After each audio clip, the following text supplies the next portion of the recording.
ารราวบันไดเหล็กสแตนเลสทาสีรอบวิหารเปลี่ยนระบบไฟฟ้าปรับปรุงทัศนียภาพวิหารบูรณะปฏิสังขรณ์ถาวรวัตถุภายในวัดดอนตันตำบลเหมืองแก้วอำเภอแม่ริมจังหวัดเชียงใหม่เสาร์ที่1 พฤศจิกายน 2568 นี้เชิญท่านร่วมงานร่วมบุญร่วมบริจาคได้บุญได้กุศลโดยทั่วหน้ากัน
ขอความสุขความเจริญจะมีแด่ท่านผู้ฟังทั้งหลายเสียงธรรมจากมหาวิทยาลัยศรีปทุมในวันนี้คงพูดเรื่องสติปัฏฐานสูตรในช่วงที่เป็นเป้าหมายของการส่งแสดงธรรมะคืออย่างที่บอกไว้แล้วว่าธรรมเทศนาที่พระเจ้าทรงแสดงนั้นจะมีพระอรหันต์เป็นยอดแม้จะไต่ระดับขึ้นไปยังไงก็ตามแต่บางคนที่นำมาประพฤติปฏิบัติก็ปฏิบัติไปตามกำลังความสามารถของตนตอนนี้กำลังพูดเรื่องสัตตานังวิสุทธิยาคือเพื่อความบริสุทธิ์หมดจดแห่งสัตว์ทั้งหลายแล้วก็ทรงแสดงไว้ในพระสูตรอื่นนะฮะก็เป็นวิสุทธิทั้ง7ประการวิสุทธิก็คือความบริสุทธิ์หมดจดไปโดยลำดับจนถึงเป็นความบริสุทธิ์หมดจดอย่างสมบูรณ์คือหมายความว่าเป็นความสมบูรณ์พร้อมแห่งศีลสมาธิปัญญาที่วันก่อนก็ได้พูดมาถึงเรื่องของวิปลาสที่จำเป็นจะต้องขจัดเพราะว่าตัววิปลาสเหล่านี้มันเป็นเหตุนำไปสู่ความรู้สึกว่าเป็นของเรารู้สึกว่าเป็นเรารู้สึกว่าเป็นตัวเป็นตนของเราแล้วก็นำไปถูกปัญหาอีกสารพัดแต่แม้คำว่าเป็นเราอย่างเดียวก็ยุ่งแล้วพอเป็นของเรามันจะไปล่วงล้ำสิทธิผลประโยชน์ต่างๆของบุคคลอื่นเพราะเป็นตัวเป็นตนของเรามันก็จะเกิดอัตตาที่เคืองขนาดไหนก็ไม่รู้ถ้าเคืองมากๆก็ยุ่งแล้วก็มาหน้าว่าเราเป็นนั่นเป็นนี่เป็นโน้นพวกนี้กระทบกระทั่งอะไรนิดๆหน่อยๆจะไม่ได้จะมีเกียรติมีศักดิ์ศรีเมื่อก่อนยังอ่านข่าวหนังสือพิมพ์เล็กๆแต่ว่าเราอ่านแล้วเราก็สงสารแล้วก็ขำคือเพราะว่ามีคนแถวจังหวัดบุรีรัมย์มาทำงานรับจ้างในกรุงเทพนี่แหละแล้วก็ได้เงินเดือนแล้วก็ไปตั้งวงคุยดื่มเหล้ากัน4 คนมีวัยรุ่น2 คนนั่งซ้อนท้ายจักรยานไปก็ลงไปขู่เรียกเงิน20 บาทพวกนี้ก็คงเห็นว่าเงินไม่มากก็คงปัดรำคาญไปแล้วก็หยิบส่งให้40 บาทไอ้วัยรุ่นคนหนึ่งเนี่ยมันโกรธหาว่าดูหมิ่นมันยิงเลยยิงตายเลยเนี่ยถึงบอกไว้ว่าอาการของราคะโลภะโทสะโมหะมันแรง แรงจนน่ากลัวจนบางครั้งบางคราวเราก็นึกไม่ออกว่าทำไมคนไทยจึงรุนแรงมากขึ้นอย่างนี้อิทธิพลทางศาสนามันหายไปไหนพอไปเจอระดับครูบาอาจารย์ไม่รู้ว่าพระคือใครก็ไม่รู้จะพูดยังไงแล้วกันเนี่ยนะฮะวิสุทธิ์ข้อต่อไปเนี่ยท่านเรียกว่าทิฏฐิวิสุทธิ์คืออย่าลืมว่าตอนที่วิปลาสเนี่ยมันเป็นที่วิปลาสและในทิฏฐิวิสุทธิ์ก็คือจิตมันบริสุทธิ์จากความเห็นที่วิปลาสหมายความสิ่งใดไม่สวยงามก็คือไม่สวยงามสิ่งใดไม่เที่ยงก็คือไม่เที่ยงสิ่งใดเป็นทุกข์ก็คือเป็นทุกข์สิ่งใดไม่ใช่ตัวใช่ตนก็คือไม่ใช่ตัวใช่ตนเพราะจริงไม่มีอะไรเป็นของเราจริงแล้วเราก็ไม่ได้เป็นอะไรจริงเพราะมันไม่มีตัวตนให้เป็นอาการที่จะเป็นอะไรมันต้องมีตัวตนให้เป็นแต่ทีนี้เมื่อไม่มีตัวตนให้เป็นมันก็ไม่ได้เป็นจริงนะฮะแต่ว่าเป็นสมมติมันก็เป็นเราก็ต้องเล่นไปตามบทบาทที่มีการสมมติกันแต่อย่ายึดมั่นถือมั่นมากเกินไปอย่าเป็นละครหลงโลกมากเกินไปกันแล้วกันทิฏฐิวิสุทธิ์ก็คือความรู้ความเข้าใจมองเห็นนามรูปตามสภาวะที่เป็นจริงซึ่งเป็นเหตุเป็นที่ตั้งแห่งการเข้าไปยึดมั่นถือมั่นโดยนัยยะดังกล่าวแล้วคือแนวการยึดมั่นถือมั่นเนี่ยมันมีคำเรียกอยู่สองคำที่ค่อนข้างแพร่หลายเนี่ยคือคำหนึ่งเรียกอุปาทานคำหนึ่งเรียกว่ากาหะกาหะก็เป็นพระธรรมเทศนาที่ทรงแสดงตั้งแต่อนัตตลกนสูตรทรงใช้คำว่าเอตังมะมะเอโสมัสสมิเอโสเมอัตตานั่นเป็นของเรานั่นเป็นเรานั่นเป็นตัวตนของเราก็เป็นความเห็นผิดที่ว่าวิปลาสดังกล่าวเนี่ยทีนี้การเห็นที่ถือว่าไม่วิปลาสมันก็คือขจัดความเห็นเหล่านั้นออกไปนะเนตามมาเนโสมัสสมินาเมโสเมอัตตานั้นไม่ใช่เรานั้นไม่ใช่ของเรานั้นไม่ใช่ตัวตนของเราแต่ความเห็นเหล่านี้มันเกิดขึ้นจากการเห็นสิ่งทั้งหลายตามกฎของพระไตรลักษณ์ดังกล่าวแล้วก็ปล่อยวางความยึดมั่นถือมันเมื่อเกินเบื่อหน่ายคือมันเหมือนกับอะไรมันเหมือนคล้ายๆกับเรานอนอยู่ใกล้ซากศพโดยเข้าใจว่าศพนั้นคือคนตอนรู้สึกว่าคนเนี่ยเราจะนอนด้วยความอบอุ่นรู้สึกสบายนะรู้สึกวางใจว่ามีเพื่อนนอนแต่พอรู้ว่าเป็นศพเนี่ยสเก้กับใจหายวูบไปเนี่ยก็มีเพื่อนรุ่นพี่องค์หนึ่งเป็นพระเขานิมนต์ท่านไปเทศพอดีเรือด่วนมันเสียไปเทศรู้สึกจะแถวสุพรรณอะไรเนี่ยนะเพราะนั้นเมื่อท่านไปถึงงานเขาเลิกแล้วคนนอนกันแล้วแต่ท่านก็ไม่รู้จะไปไหนวันขึ้นไปที่วัดมันก็พยายามหาแต่ไม่รู้ว่ากุฏิเจ้าวาดมันอยู่ที่ไหนก็เดินไปเดินมาก็เห็นไฟจุดก็ตะเกียงนะตะเกียงน้ำมันเนี่ยก็จุดไว้เห็นคนนอนอยู่ในมุ้งคนเดียวก็นึกถึง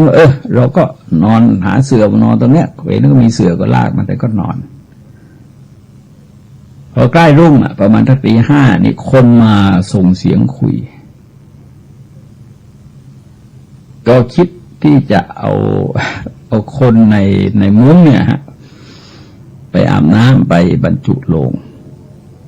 คุยกันเขาได้ยินเข้าก็รีบตกใจใหญ่เลยว่านอนอยู่กับศพตั้งครึ่งคืนค่อนคืนก็รีบลุกขึ้นไปเลย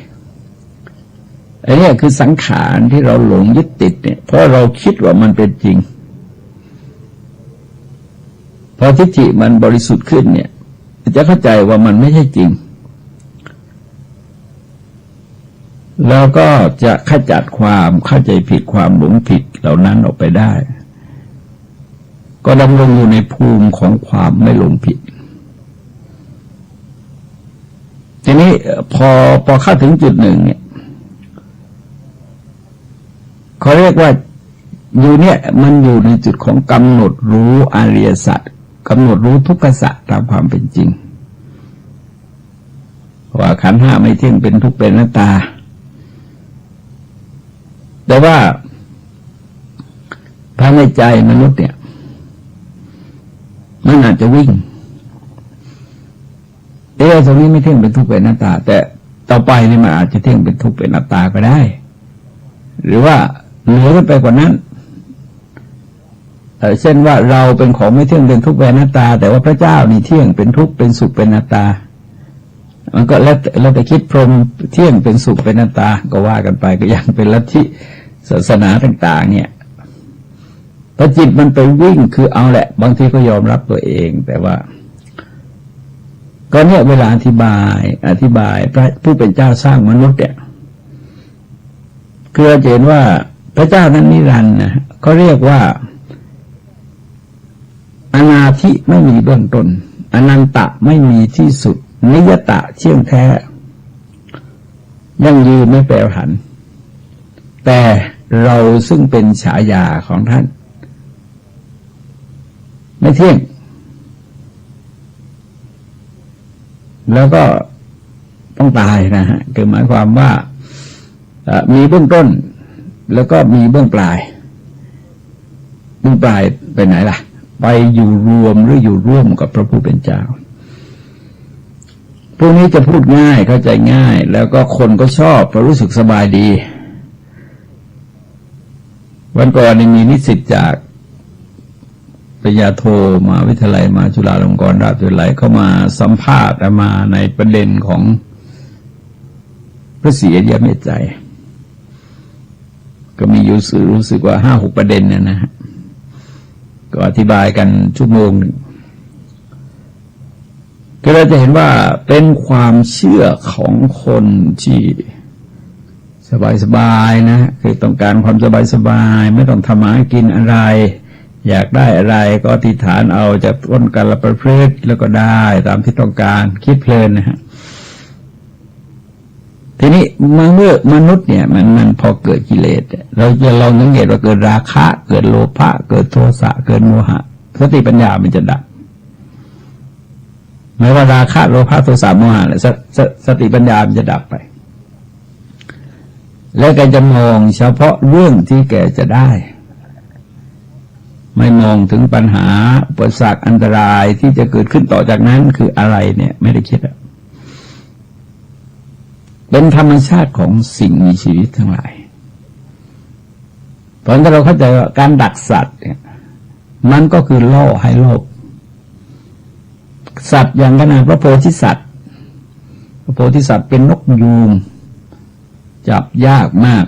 ท่องคาถาทุกเช้าทุกเย็นใครทำยังไงก็จับไม่ได้พวกก็ลองดูไอ้สัตว์นี่มันจะล่อโดยอะไรล่อโดยอาหารก็มองไม่เห็นนะเห็นว่าล่อโดยอย่างอื่นมันมองไม่เห็นเพราะก็ล่อด้วยเสียงของนกยูงสาวเสียงนี่มันส่งไปไกลพอได้ยินเสียงก็ต้องการดูรูปเป็นธรรมดาเลยก็มองไปที่ต้นเสียงพอเห็นรูปมันก็เกิดพอใจนี่ก็ขันเลยลืมมนเลยมีขนาดพระโพธิสัตว์นะแล้วก็คนธรรมดา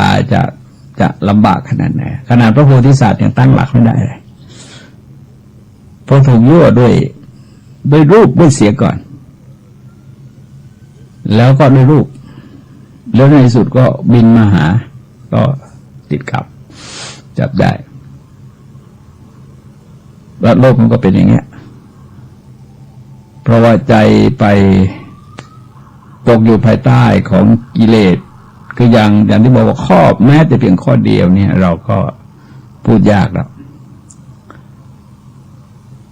ดังนั้นพอถึงจุดหนึ่งมันจะเกิดว่าก็เรียกว่าเป็นกังขาวิจารณวิสุทธิความหมดจดแห่งญาณที่เ เป็นเหตุให้ข้ามพ้นความสงสัยในเรื่องต่างๆแล้วก็ในอดีตในอนาคตอะไรต่างๆก็เกิดความสงสัยนะแล้วกำหนดรู้ปัจจัยแห่งนามรูปแล้วก็สิ้นความสงสัยในการทั้งสามสงสัยว่าเราเคยเกิดหรือไม่หรือว่าเราไม่เคยเกิดถ้าเราเคยเกิดเราเกิดเป็นอะไรเกิดเป็นอย่างไงมีสุขมีทุกข์อย่างไงมีอาหารอย่างไงก็ตั้งคำถามถามไปเรื่อยๆต่อไปอนาคตเราจะเกิดอีกไหมถ้าเราจะเกิดที่ไหนจะเกิดเป็นใครจะเกิดเป็นยังไงจะมีสุขมีทุกข์ยังไงก็ถามอีกแล้วก็เราเป็นใครเรามาจากไหนวงการทั้งสามนี่มันจะมองเห็นเป็นกระบวนการเพราะว่าถ้าเราพูดในแง่สมบูรณ์เนี่ยเช่นว่าถามว่าคนเราตายแล้วเกิดอีกไหมเนี่ยคือถ้าเราตอบไม่ถูกเนี่ยเพราะคำว่าคนคนนี้ไม่รู้หมายถึงใครเราก็ต้องตอบว่ามันก็ขึ้นอยู่กับว่าเขามีกิเลสหรือมีกรรมหรือไม่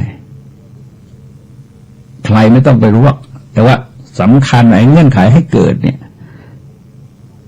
มันมีอยู่หรือเปล่าถ้าเงื่อนไขให้เกิดคือกิเลสกับกรรมมันมีอยู่เนี่ยเขาก็ต้องเกิดเองแล้วคนคนนั้นจะเป็นใครก็ไม่รู้แต่ถ้าไม่มีกิเลสกับกรรมเขาก็ไม่ต้องเกิดอีกเพราะเราไม่จำเป็นจะต้องรู้คน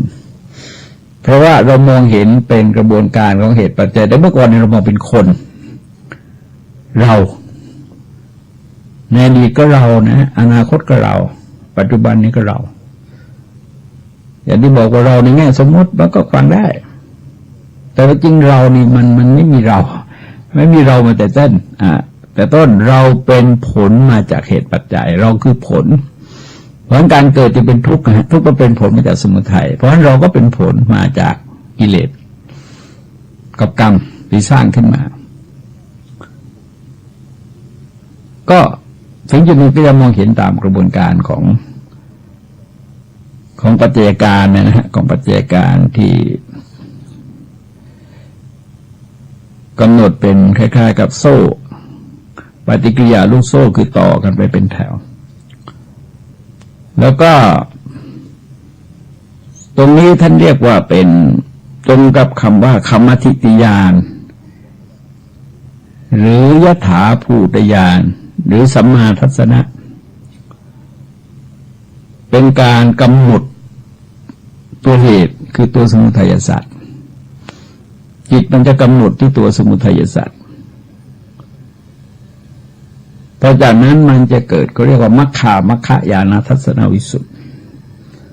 เป็นความหมดจดแห่งญาณที่เห็นว่าเป็นทางหรือไม่ใช่ทางคือเมื่อเจริญวิปัสสนาไปแล้วก็พิจารณาถึงในพวกกลปะทั้งหลายเนี่ยคือหน่วยย่อยทั้งหลายเนี่ยจนมองเห็นความเกิดขึ้นความเสื่อมไปแห่งสังขารทั้งหลายแล้วก็เกิดญาณอ่อนๆขึ้นมาเรียกว่าตรุณวิปัสสนาจากนั้นก็คือมันจะมีสิ่งอย่างหนึ่งเขาเรียกว่าวิปัสสนูปกิเลสมันเป็นอุปกิเลสของวิปัสสนาที่เกิดขึ้นภายในจิตใจของท่านเนี่ยวันโอกาสที่จะทำให้ท่านหลงเนี่ยมันเป็นไปได้ง่ายเพราะว่าอุปกิเลสจริงๆมันเป็นกุศลธรรมดังนั้นนะ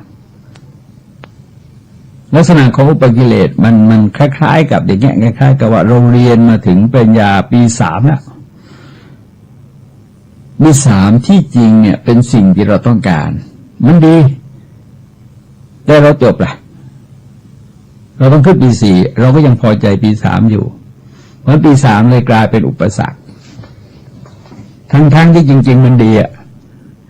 ตอนที่เราอยู่ปี 2เป็นเป้าหมายที่เราต้องการแต่พอเราจบปี 3เราต้องทิ้งปี 3เพื่อขึ้นปี 4ปรากฏเราไปติดในปี 3ทั้งที่มันดีเลยกลายเป็นอุปสรรคเพราะฉะนั้นวิปัสสนูปกิเลสที่ปรากฏภายในจิตของท่านเนี่ยคือดูแล้วเป็นกุศลทั้งนั้นท่านบอกว่าเป็นธรรมารมณ์ที่เกิดขึ้นแก่ผู้ที่ได้บรรลุวิปัสสนาอ่อนๆแล้วก็ทำให้เข้าใจผิดว่าตนบรรลุมรรคผลแล้วอันนี้เยอะเลย ทีนี้พอเข้าใจว่าตนบรรลุมรรคผลแล้วก็เจริญอยู่ตรงเนี้ยอยู่ตรงนี้ก็รักษาไว้เรื่อยคล้ายๆกับเอาไฟมันติดแล้วก็วอร์มไปเรื่อยก็ให้เชื้อไปเรื่อยพอมันไฟมันลุกอยู่เรื่อยแล้วก็กิเลสมันถูกสยบไว้ลึกๆสยบลึกกว่าพวกฌานนะอันถ้าไม่กระแทกแรงๆเนี่ยมันก็ไม่ฟูขึ้นอย่างที่เคยเล่าเรื่องพระธรรมทินนาที่ไปพบพระเถระซึ่งท่านก็อยู่แถวเนี้ยนะท่านเข้าใจว่าท่านบรรลุมรรคผลเป็นพระอรหันต์แล้วพระเถระต้องให้นิรมิตเป็นเสือองค์หนึ่งนิรมิตเป็นเสือทำได้นะบรรลุอภิญญาใช้อิทธิปิธิใช้มโนมยิทธิองค์หนึ่งอันนี้เราไม่เป็นผู้หญิงตอนผู้หญิงเฉยๆเนี่ยกิเลสไม่ฟูพอผู้หญิงเกิดไร่รำชวบขึ้นมาเลยไปเลยฌานเสื่อมก็รู้ตัวเองทันทีเพราะฉะนั้นอยู่ตรงนี้จะมีเป็นอันมากที่ทำให้เราบางทีเนี่ยหลงผิดเข้าใจผิดแล้วก็ยึดติดอยู่ตรงนั้นนึกว่าตนได้บรรลุแล้วไอ้แนวตัวเนี้ยที่จริงแนวไปยึดติดเดี๋ยวมันมีมาตลอดตั้งแต่ปฐมฌานทุติยฌานตติยฌานมันติดตรงนั้นนะคือแต่ละอย่างนี่มันติดเพราะว่ามันเป็นอัศทะคือให้ความยินดีแก่ผู้ที่ปฏิบัติไปถึงแล้วถ้าเกิดชอบพอใจนึกว่าตัวเองบรรลุแล้วพอนั่งสมาธิพอถึงตรงนั้นก็หยุดอยู่ตรงนั้นนะเล่นฌานเพลิดเพลินกับฌานจนติดในฌานแล้วก็ในที่สุดก็ปรุงขึ้นไปโดยวิธีการต่างๆเพราะสิ่งที่ท่านเห็นเนี่ยเราจะเห็นว่าเห็นเป็นแสงสว่างเป็นญาณตัวอย่างรู้เป็นปิติความอิ่มใจเป็นปัสสัทธิสงบเย็นสงบคือจิตมันจะสงบกายก็สงบปัญญาก็สงบจิตก็สงบแล้วก็เกิดเป็นสุขแล้วมันจะมีลักษณะเขาเรียกอธิโมกข์คือศรัทธามันแผ่เลยมีความแก่กล้าแล้วก็ปลงใจเชื่อมั่นลงไปเลยเชื่อมั่นลงไปอย่างนั้นแหละและที่นี้ลักษณะอะไรก็ตามที่เราไปเชื่อมั่นไว้เนี่ยมันจะไม่ยอมคิดอย่างอื่นมันจบแล้วอย่างยกตัวอย่างว่าความคิดในเรื่องพระเจ้าสร้างโลกเนี่ยมันไม่ใช่ธรรมดาเลยนะฮะคือสร้างคนแล้วก็รวมคนไว้ได้เป็นพันล้านโดยความคิดอย่างเดียวกันเนี่ยรวมคนมาได้เป็นพันล้านเพราะท่านถือว่าเป็นสิ่งสูงสุดแล้วหลายปีมาแล้วนะมีคนในศาสนาหนึ่งท่านนำคัมภีร์มาให้อาตมาก็เป็นตอนนะมารู้สึกว่าเล่มที่8ตอนนั้นเล่มที่8แล้วมาถึงท่านก็เอาวันหนึ่งเนี่ยท่านเอาภาพถ่ายเอาแผนที่อะไรต่ออะไรมาให้ดูแล้วก็นั่งคุยกันนั่งอธิบายให้ฟังท่านบอกว่าเมื่อถึงวันพิพากษาเนี่ยมนุษย์มันจะลุกขึ้นมาจากหลุมมันลุกขึ้นมาได้ไงมันก็เปื่อยเน่าผุพังแล้วคนตายกันกี่พันกี่หมื่นปีแล้วก็ไม่รู้แล้วมันเป็นดินเป็นน้ำเป็นลมเป็นไฟไปหมดแล้วทำไงแล้วคนในโลกเนี่ยเขาไม่ได้ฝังอย่างเดียวนะที่เราเขาเผาล่ะมันเผาเป็นขี้เถ้าไปแล้วทำไงแกบอกต้องฟื้นหมดต้องฟื้นขึ้นมาหมดแล้วก็ถามว่ารูปร่างมันเป็นไงเวลาฟื้นเนี่ยเป็นตัวตนอย่างเรานี่นะ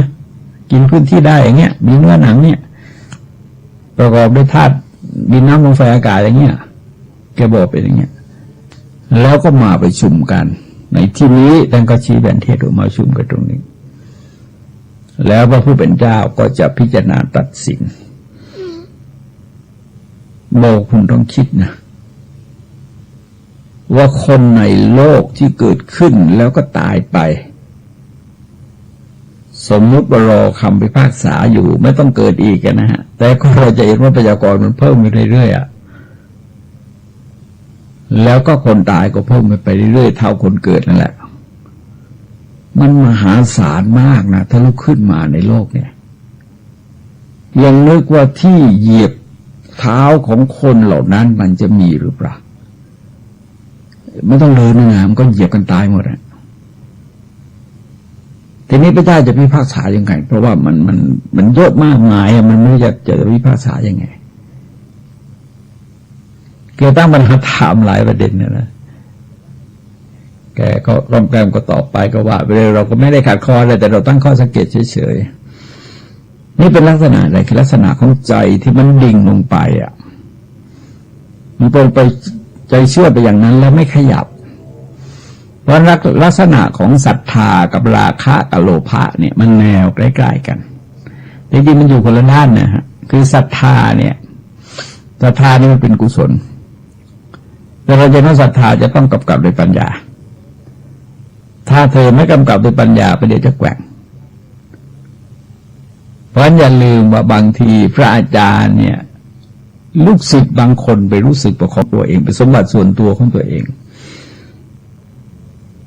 ส่วนอาจารย์รูปหล่อๆเสียงดีๆอะไรต่ออะไรเนี่ยพูดจาไพเราะ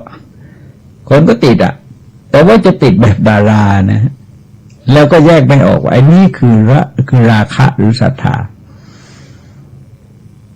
เพราะฉะนั้นบางครั้งบางคราวเนี่ยอาจารย์จะถูกลูกศิษย์แย่งกันอาจารย์ไม่เล่นด้วยลูกศิษย์เลยก็แย่งพอแย่งเสร็จแล้วก็ฉันครอบครองไม่ได้เธอก็ครอบครองไม่ได้ก็กลายเป็นทำลายอาจารย์ประวัติศาสตร์เยอะนะเรื่องอย่างเงี้ยมันก็เด็กแบบเด็กแย่งตุ๊กตานะเราจะเห็นว่าที่จริงมันเป็นโลภะแต่ว่าเด็กมันก็เจือด้วยราคะโมหะนะไม่ต้องพูดหรอกมันมีเรียบร้อยเพราะฉะนั้นไม่ฉันครอบครองไม่ได้เธอก็ครอบครองไม่ได้แย่งไปแย่งมาตุ๊กตาพังเลยเลิกเพราะฉะนั้นศรัทธาในแนวนี้มันหยุดนะฮะมันหยุดอยู่ตรงนั้นเลยทีนี้พอถึงจุดหนึ่งก็ความเพียรเนี่ยก็จะประกาศคือประคองความเพียรอยู่กับที่ทีนี้อยู่กับที่จิตมันก็ไม่สายจิตมันก็ไม่สายพอถึงจุดหนึ่งก็จิตจะเกิดติดเกิดพอใจเกิดติดใจไม่ไปแล้วเพราะฉะนั้นถึงจุดเนี้ยปัญญาจะต้องเกิดขึ้นมาแยกว่าอะไรมันถูกต้องอะไรไม่ถูกต้องอะไรควรไปหรือไม่ควรไปก็มัคคะหรือทางที่ควรดำเนินหรือไม่ควรดำเนินต้องแยกออกชัดเจนแล้วพอถึงจุดหนึ่งเนี่ยถึงจุดหนึ่งท่านก็จะบรรลุในสิ่งที่เราเรียกว่าเป็นความบริสุทธิ์หมดจดคือญาณทัศนวิสุทธิ์ความรู้ความเห็นที่ถูกต้องก็เข้าถึงความบริสุทธิ์เพราะฉะนั้นทิฏฐิวิสุทธิ์กังขาวิจารณวิสุทธิ์มัคคาบังฆญาณทัศนวิสุทธิ์ปฏิปทาหลักได้หลักดำเนินปฏิปทาญาณทัศนวิสุทธิ์แล้วก็ญาณทัศนวิสุทธิ์ไอ้ตัวนี้ที่จริงก็คือนิโรธก็คือญาณนะฮะคือญาณคือตัวสัมมาญาณในอริยมรรคในมรรคตัวมรรคแท้เนี่ยคือตัวเนี้ยจากนั้นจิตก็จะหลุดพ้นเพราะฉะนั้นความบริสุทธิ์หมดจดที่ทรงแสดงเนี่ย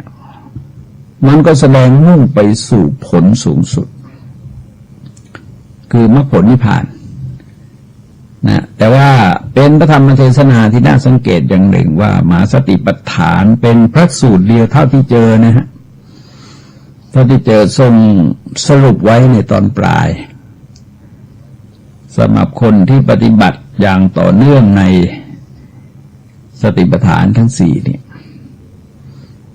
จะบรรลุมรรคผลภายใน7 วัน7 เดือน7 ปีแต่ไม่เกิน7 ชาติรับประกันถึงรับประกันไว้อย่างนั้นแต่อย่างที่บอกนะว่าเราอย่าไปติดใจว่าสติปัฏฐาน4เท่านั้นเพราะสติปัฏฐาน4มันหมดแล้วคือกุศลธรรมาปยากตาธรรมาก็มาอยู่ในสติปัฏฐาน4หมดแล้วอริยสัจ4เองเนี่ยมาอยู่ในอริยสัจ4หมดแล้วก็เราเห็นว่าอย่างกายานุปัสสนาสติปัฏฐานก็เป็นทุกขสัจเวทนาก็เป็นทุกขสัจในจิตตานุปัสสนาเนี่ย มันเป็นได้ทั้งมรรคสัตว์แล้วก็ทั้งกลุ่มของนิโรธสัตว์ทั้งสมุทัยสัตว์ในจิตตานุปัสสนามันเป็นได้นะคือจิตเราจะถูกปรุงด้วยกุศลก็ได้อกุศลก็ได้กลางๆก็ได้ทีนี้ในตัวมรรคเนี่ยมันก็เป็นหมดเลยทรงเอามาทั้งหมดแล้วก็ไปสรุปไว้ที่อริยสัจตอนปลายเนี่ยสรุปไว้ที่อริยสัจมันพระสูตรนี้ถ้าจะเล่นพิสดารจริงๆเอามาใช้เป็นเมนใช้เป็นทางเดินในการบรรยายอบรมกรรมฐานที่ตึกสว.ธรรมนิเวศเมื่อพศ 2521 จนเดี๋ยวนี้นะบรรยายทุกวันเสาร์คราวหนึ่งก็30 นาทีแล้วก็มีโยมก็มาอัดเทปไว้ก็เผยแพร่เทปเยอะแล้วก็จากนั้นก็บรรยายพระสูตร1 ชั่วโมงจากหลังจะนั่งสมาธิไปแล้วก็บรรยายพระสูตรจาก10 โมงถึง11 โมงก็ใช้สติปัฏฐานสูตรมหาสติปัฏฐานนะใช้ตัวมหาสติปัฏฐานสูตรตอนนี้เพิ่งมาอยู่ที่สัมมาทิฏฐิและยังไม่เข้าสัมมาทิฏฐิในองค์มรรคไปอยู่สัมมาทิฏฐิที่เป็นโลกิยะซึ่งปรากฏในคัมภีร์ปปัญญสูทนีอัตถกถาอธิบายมัชฌิมานิกายเนี่ยนะฮะอัตถกถาอธิบายมัชฌิมานิกายอัตถกถาเนี่ยอัตถกถาเล่มเนี่ยก็เพราะอะไรเพราะธรรมะเขาเป็นอันหนึ่งอันเดียวกันพูดจุดไหนก็ถึง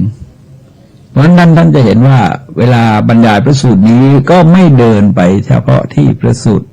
เดียว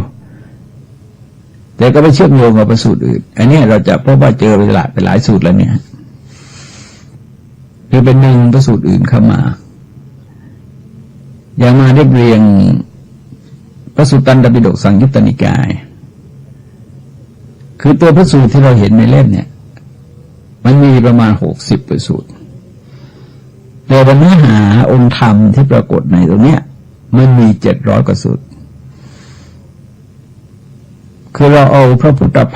ทธองค์นี้อธิบายคำสอนของพระองค์เองแต่ที่เราจะเอาจากอัตถกถาเราไม่เอาเราดูตรงนี้พระพุทธเจ้าอธิบายว่ายังไงอันนี้ทรงอธิบายเอง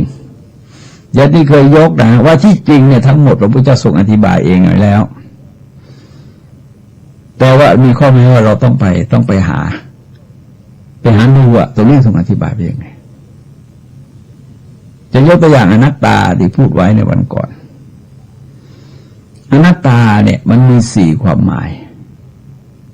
หลักที่พูดกันมากก็4 ความหมาย1ว่าเสยวัตนาเยวะเราไม่อาจบังคับบัญชามันได้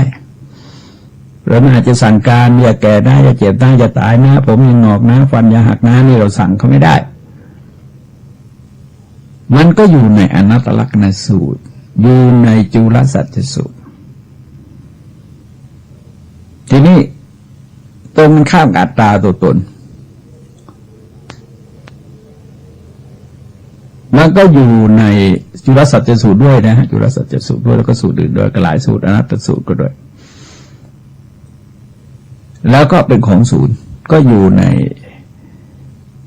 คาถาที่รับสั่งแสดงแก่พระโมคคัลลาชแล้วก็ไม่มีอะไรของเราอันนี้เยอะนะในธรรมบทก็เยอะแสดงไปเยอะไม่มีใครเป็นเจ้าของอะไรจริงๆเนี่ย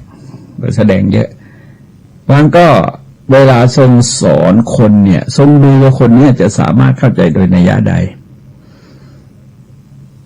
ก็คล้ายๆกับไปทางไหนสะดวกสำหรับคนเนี้ย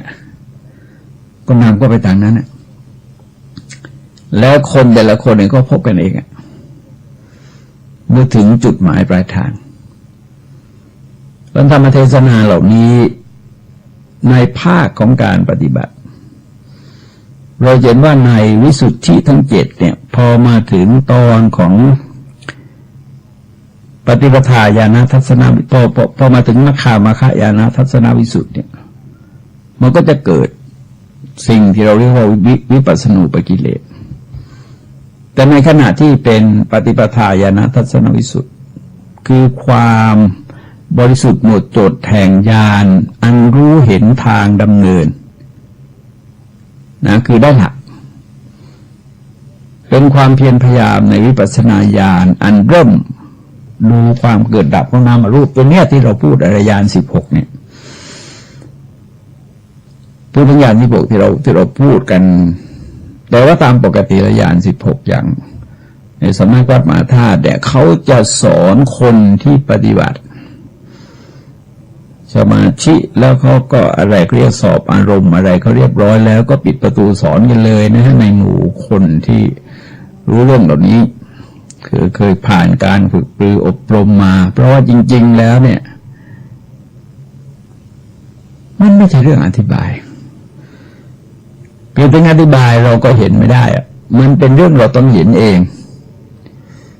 นะเป็นเรื่องเราต้องเห็นเองเป็นความละเมียดละไมที่พอพูดเป็นตัวอักษรนี่มันยาวเหยียดถึง16ข้อเลยแต่ที่จริงมันเป็นเรื่องขณะจิตเป็นเรื่องขณะจิตเท่านั้นเองเ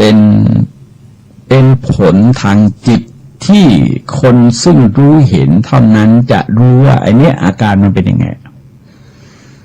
ถ้าไม่งั้นเราก็ต้องใช้สัญญาคือความจำเอา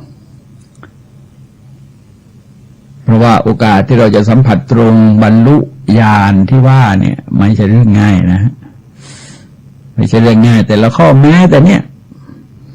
ปีชาอย่างรู้ความเกิดดับของนามรูปเนี่ยเห็นนามรูปเกิดดับอย่างที่บอกว่าแกงร้อนๆตักลงมาก็เกิดดับตอนเราเริ่มปรุงแกงมันก็มีการเกิดดับไปมันทียิบเอาเข้าจริงก็เห็นยาก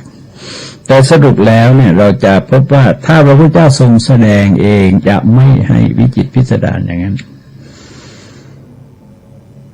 จะแสดงเป็นองค์รวมๆไปเช่นทรงสรุปวิปัสสนาญาณเนี่ยสรุปว่าขันธ์ห้าอย่างใดอย่างหนึ่งที่เป็นอดีตก็ดีอนาคตก็ดีปัจจุบันก็ดีหยาบก็ดีละเอียดก็ดีเร็วก็ดีประณีตก็ดีอยู่ไกลก็ดีอยู่ไกลก็ดีทั้งหมดเนี่ยมันสักแต่ว่าขันธ์ห้าในแง่ของความจริงที่แท้จริงมันไม่เป็นของเราจริงๆแล้วเราก็ไม่ได้เป็นอะไรจริงๆแล้วก็ไม่ได้เป็นตัวตนเราจริงๆ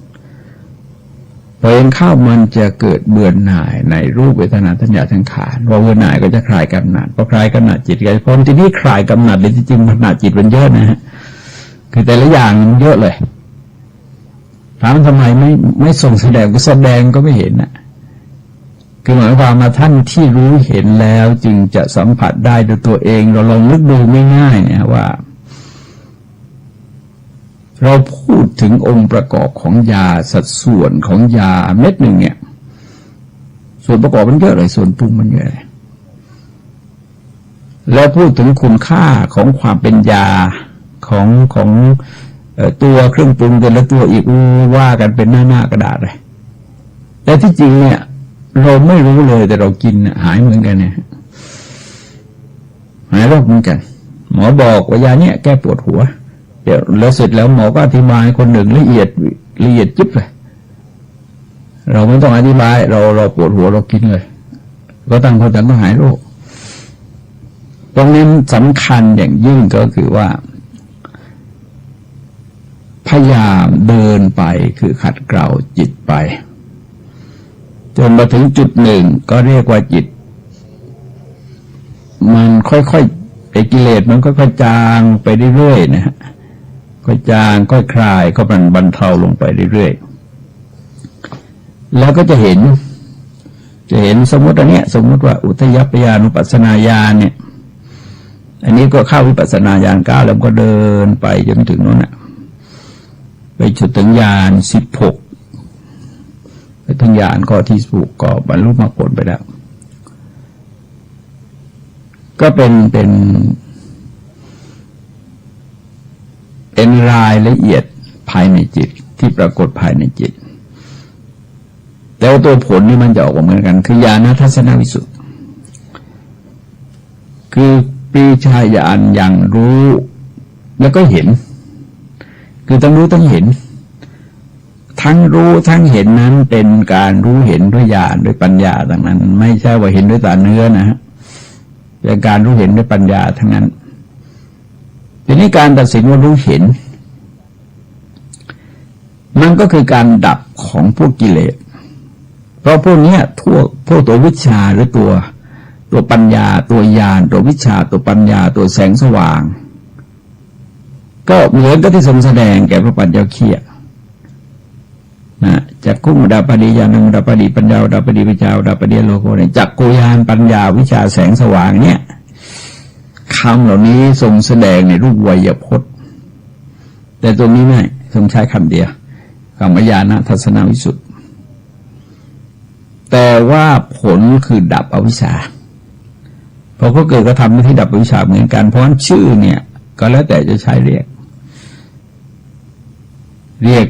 ตรงนี้ก็เรียกว่าค่อนข้างจะเต็มยศนะอย่างที่บอกว่าใครอิทธิบาทเนี่ยถ้าเรียกเต็มยศเขาเรียกว่าฉันทะสมาธิประธานสังขารแต่ปกติก็ไม่เรียกแค่ฉันทะเฉยๆโพชฌงค์จริงๆเขาเรียกว่าต้องสติสัมโพชฌงค์ในเวทนาอย่างเงี้ยเวทนาถ้าเราเรียกจริงๆเนี่ยนะ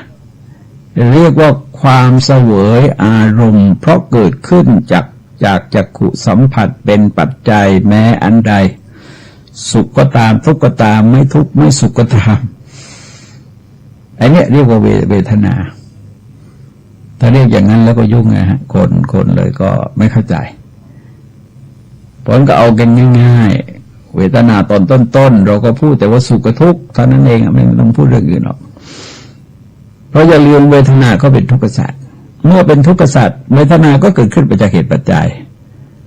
แล้วก็รักษาสถานะเดิมของตัวเองไว้ไม่ได้จะมีการแผดเผามาจากปัจจัยทั้งภายในและภายนอกจะมีความเร่าร้อนเราจะเห็นว่าที่เราเห็นเนี่ยก็คือความสบายกับความไม่สบายเรารู้สึกเป็นสุขกับเป็นทุกข์แต่พอไอ้การประกอบด้วยเหตุปัจจัยเราก็คิดไม่ออกแต่ที่จริงเนี่ยกว่าจะมาเป็นอย่างนั้นมันมีกระบวนการของเหตุปัจจัยแล้วในอดีตอยู่ด้วยนะฮะปัจจัยในอดีตอยู่ด้วยทำให้เราเกิดยินดียินร้ายถ้าเราไม่มีองค์ประกอบในอดีตอาการเกิดยินดียินร้ายมันก็เกิดขึ้นไม่ได้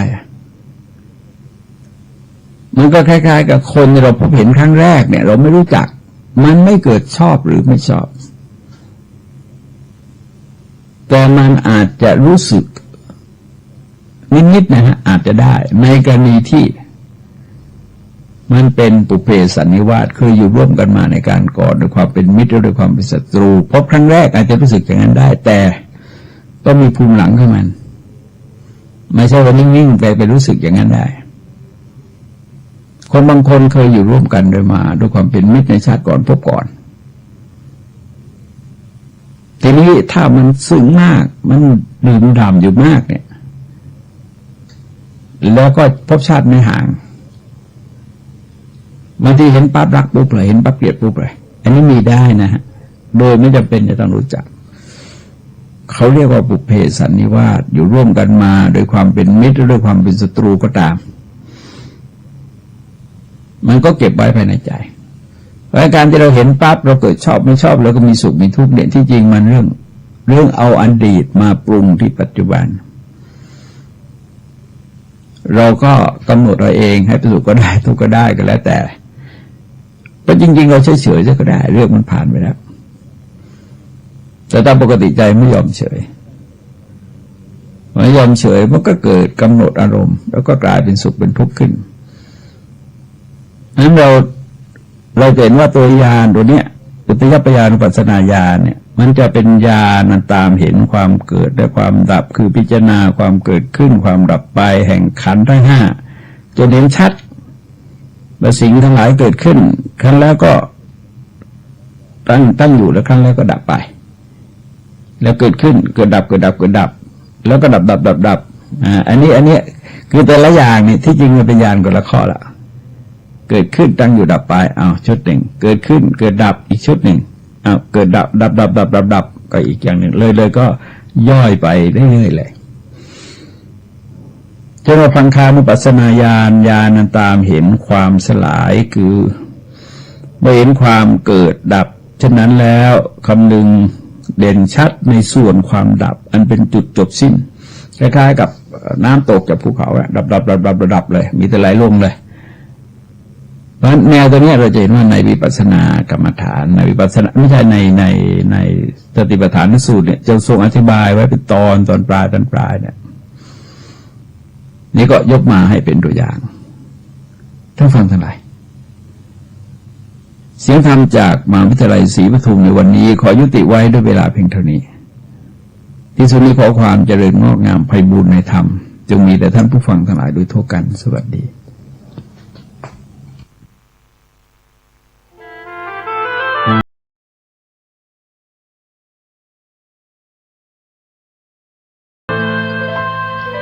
นักเผยแผ่จึงเปรียบเสมือนหมอที่วินิจฉัยโรค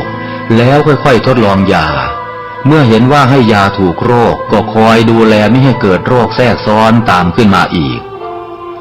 หมอต้องไวต่อการเรียนรู้เรื่องโรคและวิธีรักษาโรคฉันใดพระสงฆ์ซึ่งเป็นเสมือนจิตแพทย์ของสังคมก็ไวต่อการเปลี่ยนแปลงของโลกและวิธีบำบัดโรคที่มากับโลกฉันนั้น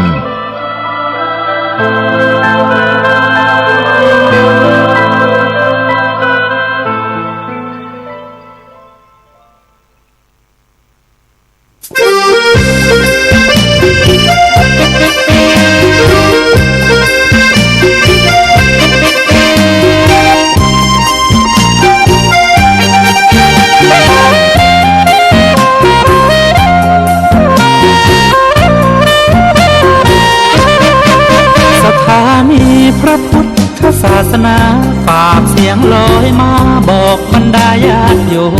มที่มีใจใช้ธรรมฉโลมที่มีใจใช้เพลงฉโลมบอกบรรดาญาติโยมให้ฟังคลื่นนี้สถานีตั้งไม่ไกลตั้งอยู่ทั่วเมืองไทยชวนคนไปทำดีเชิญฟังกันทั้งวันดีเจสร้างสรรค์พากันสุขีใครอยากฟังธรรมเชิญทางนี้ใครอยากฟังธรรมเชิญทางนี้หรืออยากฟังเพลงดีๆเปิดคืนนี้นะคุณสถานีพระพุทธศาสนาฝากเพลงลอยมาย้ำชาวพุทธสร้างบุญธรรมะจะติดตามตัวคุณธรรมะจะชี้นำใจคุณพิสุสงฆ์ท่านหนุนไว้ให้คุณมาสร้างสถานีที่ล้ำค่าชี้นำธรรมะเพิ่มปัญญาแตกฉานสอบถามธรรมะข้อใดเชิญลองถามไทยเรื่องที่อยากถามมีธรรมสลับกับเพลงเพราะมีธรรมสลับกับเพลงเพราะและดีเจชอละไว้เป็นเพื่อนคุณ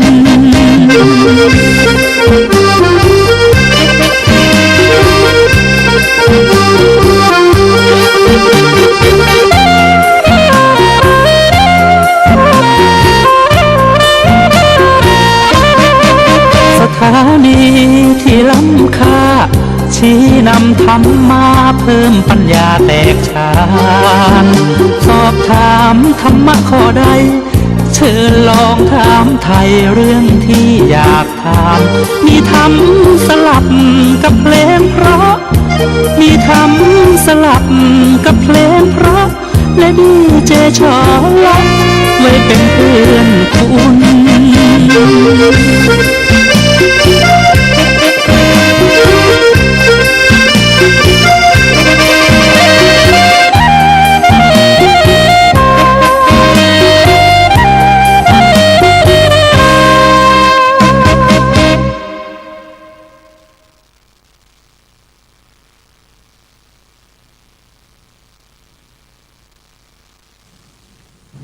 เจริญในธรรมจะมีแด่ท่านผู้ฟังทั้งหลายเสียงธรรมจากมหาวิทยาลัยศรีปทุมกำลังนำเสนอสติปัฏฐานสูตรในมัชฌิมนิกายมูลปัญนาคก็สืบต่อมาในถึงช่วงที่ทรงใช้คำว่าเอกายโนยังมโคสมดัคคะโตสัตตานังวิสุทธิยานะเพื่อความวิสุทธิหมดจดแห่งสัตว์ทั้งหลายข้อต่อไปทรงใช้คำว่าโสกะเปเดวนังสมาติกมายะเพื่อความอัสดงดับไปแห่งความทุกข์และโทมนัสก็โศกะ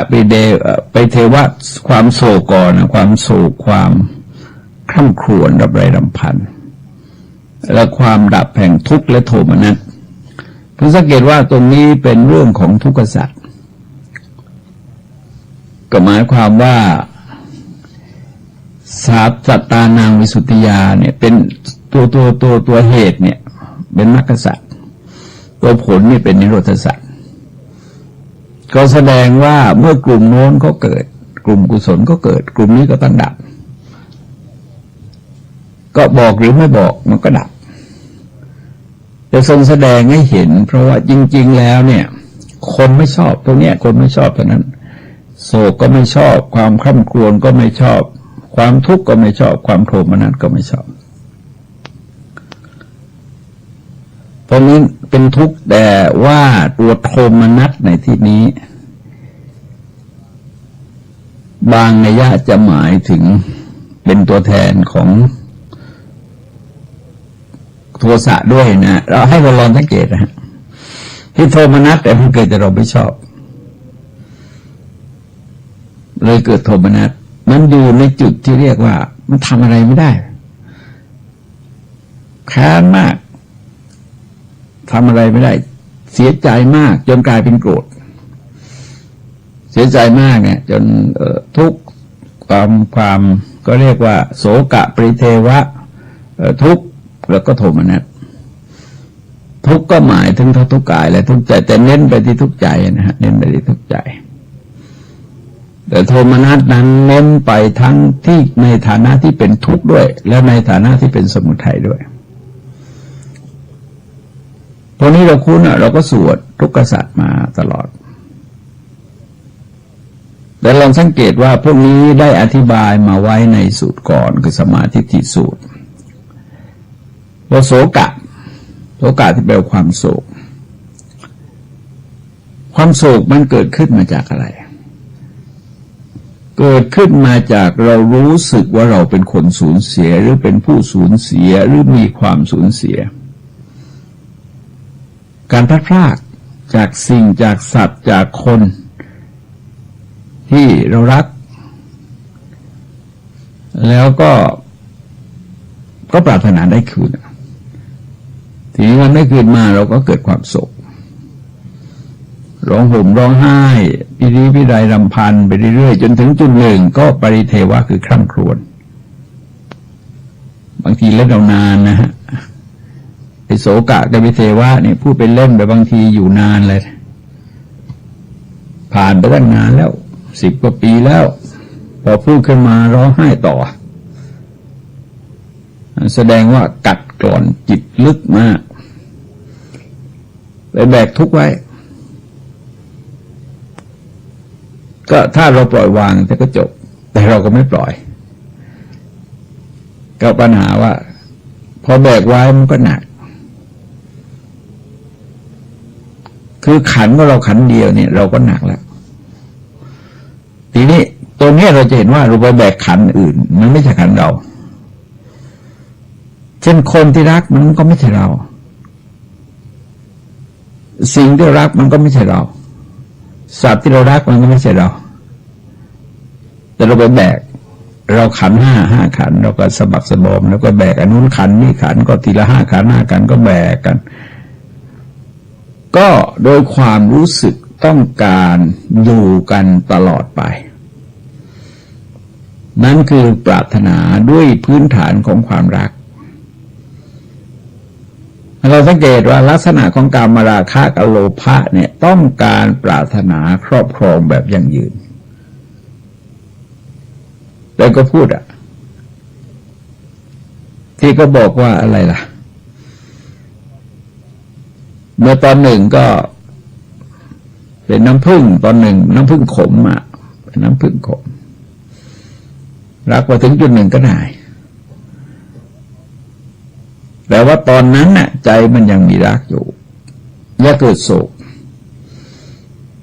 ทีนี้พอมันเกิดชังขึ้นมาเนี่ย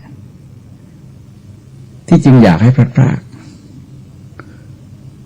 ถ้าพลัดพรากแล้วเนี่ยก็จะดีใจมากเกิดไม่พลัดพรากโศกอีกละทำอะไรไม่ได้เลยโทมนัสเลยอึดอัดขัดข้องรำคาญหงุดหงิดไปกันใหญ่ทั้งหมดเป็นเรื่องเราปรุงคิดปรุงเอาเองทั้งหมดเลยยังนึกถึงเป็นเหตุการณ์สมัยเด็กๆแต่ว่าคนมาเล่าให้ฟังคือมันมุมคลองแห่งหนึ่งมันเป็นโค้งแล้วมุมตรงนั้นเป็นที่คล้ายๆกับไม่เป็นที่ไม่มีเจ้าของก็กลายเป็นที่ฝังศพของชาวบ้านต้นไม้ก็เต็มไปหมดเลยรกครึ้มไปหมดคนก็ไม่ไปกล้าเข้าแต่ว่าคนแถวนั้นมีความรู้สึกว่าตรงนี้ผีดุก็สะสมมาตั้งแต่เป็นเด็กก็รับรู้กันว่าผีดุวันหนึ่งมีเด็กกลุ่มหนึ่งเนี่ยเข้าไปชวนกันไปเที่ยวก็ไว้ขนองแบบเด็ก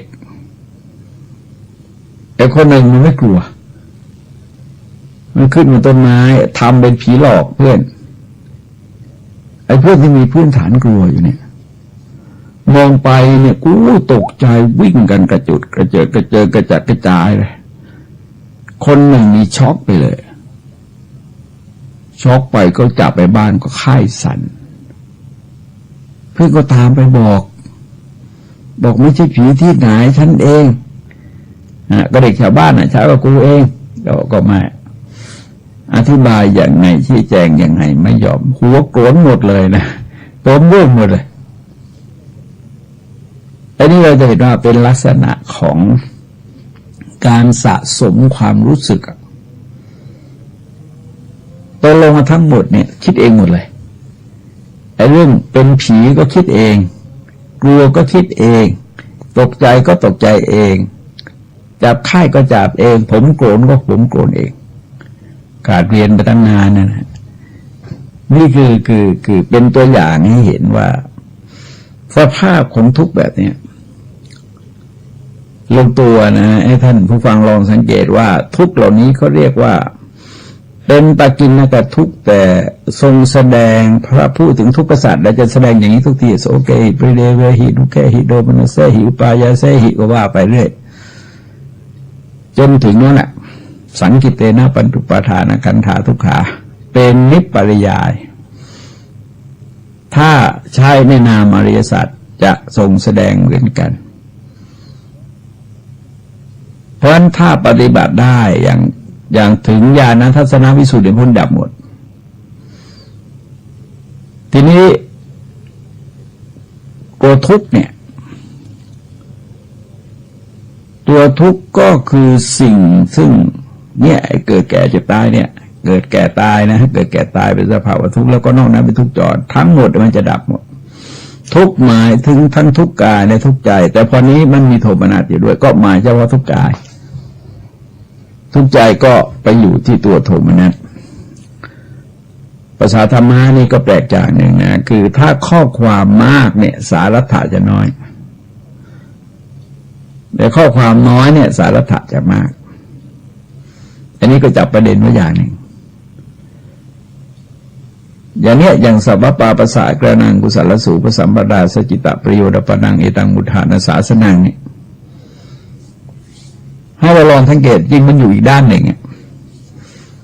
ด้านหนึ่งคือการทำบาปทั้งปวงการไม่ทำกุศลให้สมบูรณ์การไม่ทำจิตให้ผ่องแผ้วอีกด้านหนึ่งก็ทำได้บ้างไม่ได้บ้างสองด้านพอทำได้ก็เหมือนกับด้านนี้ พอทำไม่ได้ก็เหมือนไกลด้านตรงกันข้ามตกลงจริงๆมันสี่ด้านวันในภาคปฏิบัติเนี่ยพอปฏิบัติก็ปฏิบัติด้านเดียวคือการไม่ทำบาปทั้งปวงพอไม่ทำบาปทั้งปวงพอบาปมันหมดเนี่ยไอการไม่ทำบาปทั้งปวงมันก็หมดไอการทำบาปทั้งปวงมันก็หมดทีนี้การไม่ทำกุศลให้สมบูรณ์ก็หมดการไม่ทำจิตให้ผ่องแผ้วก็หมดเพราะว่าจิตมันผ่องแผ้วให้เราสังเกตลองดูมันจะมีอยู่อีกสามด้านเขาไม่พูดหรอกไม่ต้องพูดมันก็ทำนองคล้ายๆกับกินข้าวเนี่ยเราก็ไม่ต้องอธิบายรายละเอียดเรามีกับข้าวอะไรบ้างไม่ต้องบอกกินข้าวมันเข้าสู่กระบวนการแล้วกินข้าวไม่สว่างเฉพาะข้าวเฉยๆหรอกแต่ก็ชวนแค่กินข้าวแต่นั้นเองนะถ้าจะเอาภาษาตรงๆกันเราก็ไม่มีสิทธิ์กินกลับเพราะไม่ได้เขาไม่ชวนให้กินกลับแต่ว่านั่นคือกระบวนการใช้คำเดียวแต่ว่าเข้าสู่กระบวนการเสร็จแล้วก็จบเหตุให้หิวก็หายความหิวก็หายความอิ่มก็ปรากฏเรี่ยวแรงก็ปรากฏจริงๆก็พูดว่ากินข้าวคำเดียวนั่นคือลักษณะของกรอบของสารัตถธรรมะว่าถ้าคำเขาน้อยเนี่ยกรอบเขาจะมากเพราะฉะนั้นถ้าเราดูตอนก่อนจะนิพพานจะรับสั่งสั้นนิดเดียวนะอามันตยาพิกเววิยธรรมสังการาปมาดินะสัมปาดิตะถ้าหนังสือเล่มโตๆมันก็บรรทัดเดียวเอาหนังสือเล่มใหญ่ก็เรียกว่า2 บรรทัดหมดแต่ว่าตัวหลักที่ทรงสอนในปฏิบัติมันไม่ใช่ทั้งประโยคข้างบนเป็นการกระตุ้นเตือนให้สำนึกถึงความจริงตามสภาวะธรรมเนี่ยดูก่อนภิกษุทั้งหลายเราขอเตือนเธอทั้งหลายทราบไว้สังขารทั้งหลายมีความเสื่อมสลายไปเป็นธรรมดาไอ้นี่มันอยู่ก็มันอย่างนั้นแหละพระพุทธเจ้าเองในส่วนพระพุทธเจ้าก็เสื่อมสลายไปเป็นธรรมดาโลกเองก็เสื่อมสลายไปเป็นธรรมดาเป็นการกระตุ้นเฉยๆให้ตระหนักว่าอย่าประมาทนะเธอเองก็เหมือนนี่แหละเหมือนกันนั่นแหละเพราะเธอก็เป็นสังขารเพราะฉะนั้นเตือนใช้คำว่าอัปปมาเดนะสัมปาเดตะเธอทั้งหลายจงทำความไม่ประมาทให้สมบูรณ์พูดง่ายๆว่าอย่าประมาทนะเป็นพระพุทธธรรมครั้งสุดท้ายสั่งศาสนิกเอาไว้อย่าประมาทนะอบอุ่นนะเราเห็นว่าพุทธธรรมนี่อบอุ่นมากก็เหมือนกับใครก็ตามนะฮะใกล้ๆกับว่าลูกหัวลูกสั่งเสียลูกอย่าประมาทนะเรียนดีๆอะไรแต่ละเนี่ยมันอบอุ่นสรุปคำสอน45 ปีแต่ทีนี้ถ้าเราอยู่ด้วยความไม่ประมาทแล้วมันหมดเลยเพราะว่าเมื่อเราไม่ประมาทจริงๆเนี่ยทรงใช้คำว่าสัมปทานะสัมปทาคือสมบูรณ์หรือถึงพร้อมหรือสมบูรณ์ข้อความแบบเดียวกับสัพพปาปัสสะกระนังเห็นไหมสัพพปาเนี่ยสัพพปาปัสสะสัพพะทั้งปวงกุศลสูปสัมปทาสัมปทาสัจจิตะปริโยดปนังปริโยดปนังแปลว่าขาวรอบนะฮะปริโยดปนังแปลว่าขาวรอบคือหมดบริสุทธิ์หมดจดไปเพราะฉะนั้นตรงนี้เราจะพบว่าอัปปมาทจะทรงแสดงในที่อื่นเช่นปมาโดมัจจุโนปดังอัปปมาโดมัจจุโนปดังอะไรเนี่ยฮะอัปปมาดังประสังสันติปุญญกิยาสุบันติตาจะใช้คำอย่างนั้นแต่ว่าตรงนี้ไม่ได้ใช้อัปปมาเดนะสัมปาเดทะใช้สัมปาเสถึงพร้อมหรือสมบูรณ์ทีนี้ถ้าสมบูรณ์ล่ะคืออะไรคือสติที่สมบูรณ์ที่นี่ใครล่ะคือสติสมบูรณ์คือพระอรหันต์อย่างนี้คำสั้นนี่เดียวคำสั้นนี่ประโยคเดียวคำเดียวที่จริงก็อาจจะเป็นวลีเลยทั้งไปนะประมาเดนะสัมปาเดทะก็เป็นประโยคกันแหละแต่ประโยคสั้นๆก็มีกิริยาอยู่ด้วยนี่ก็คือพระ บาลีพุทธวจนะที่มีความไพเราะอย่างที่เราสวดว่าสัตถังสะบยัญชนังเกวละบริปุณังบริสุทธังพรหมจริยังประกาศเสสิพระเจ้าทรงประกาศพรหมจรรย์บริสุทธิ์บริบูรณ์สิ้นเชิงสมบูรณ์ด้วยอรรถะคือเนื้อหาพยัญชนะคือภาษาในขณะเดียวกันก็อย่างที่บอกว่าโทมนัสตรงนี้แหละหมายถึงโทสะอยู่ด้วยทีนี้ก็บอกว่ายายัสสะอธิกมายะเพื่อบรรลุธรรมที่ถูกต้องเพื่อบรรลุญายธรรมก็ญายธรรมก็คือยายะปฏิปันโนภควโตสาวกสังโฆนั่นแหละตรงนี้บางทีเรียกว่านิพพานก็มีอย่างในสังฆคุณเนี่ยบอกว่าพระสงฆ์สาวกของพระผู้มีพระภาคเจ้าเป็นผู้ปฏิบัติเพื่อนิพพานก็ได้นะญายธรรมในกรอบเขากว้างก็อยู่ตรงไหนล่ะญายธรรมที่จริงมันอยู่ที่ญาณทัศนวิสุทธิ์แล้วนะฮะบรรลุญาณทัศนวิสุทธิ์ก็เข้าถึงนิบานัสสะสัจฉิกริยายธรรมพระนิพพานให้แจ้งนั่นคือเป้าทีนี้ทำยังไงจะทำนิพพานให้แจ้งนิพพานเป็นหนึ่งในหลายร้อยชื่อโดยซ้ำไปของนิโรธในเรื่องสี่เรียกนิโรธในที่นี้เรียกนิพพานส่วนใหญ่เราจะพบนิพพานอยู่ในที่ต่างๆแต่ว่าอย่าลืมว่าคำเนี่ยมันเป็นบัญญัติแล้วก็นิยามใหม่เพราะจริงๆคำว่านิพพานเนี่ยในสมัยโบราณเนี่ยเขาใช้ในกรณีอะไรก็ได้สบายใจลูกดีสบายใจก็เรียกนิพพานตากอาหารร้อนๆมายังกินไม่ไหวมันร้อนจัดพออาหารอยู่ในจุดที่กินได้กินได้แล้วอาหารนิพพานแล้ว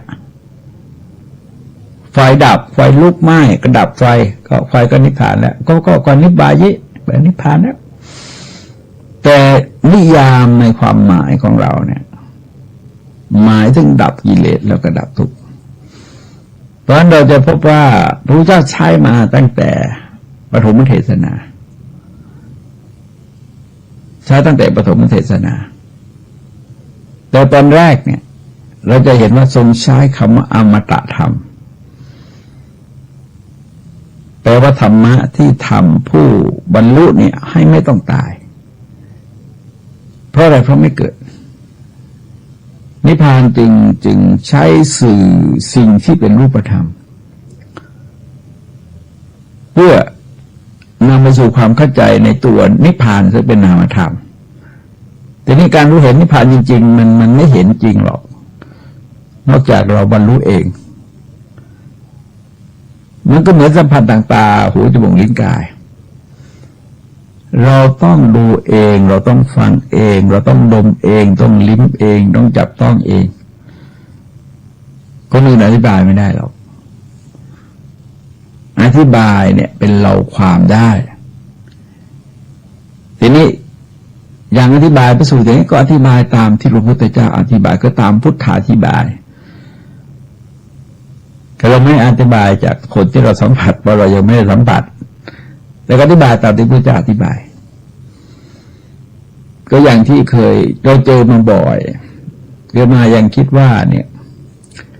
เราควรมองไปที่นิพพานที่เป็นตาทังกับนิพพานเนี่ยให้มากหรือไม่อย่างนั้นตาทังกับนิพพานเนี่ยมันใช้สติกับปัญญาเป็นตัวระลึกวินิจฉัยนะฮะเห็นชัดเจนเป็นโทษเป็นคุณเป็นโทษ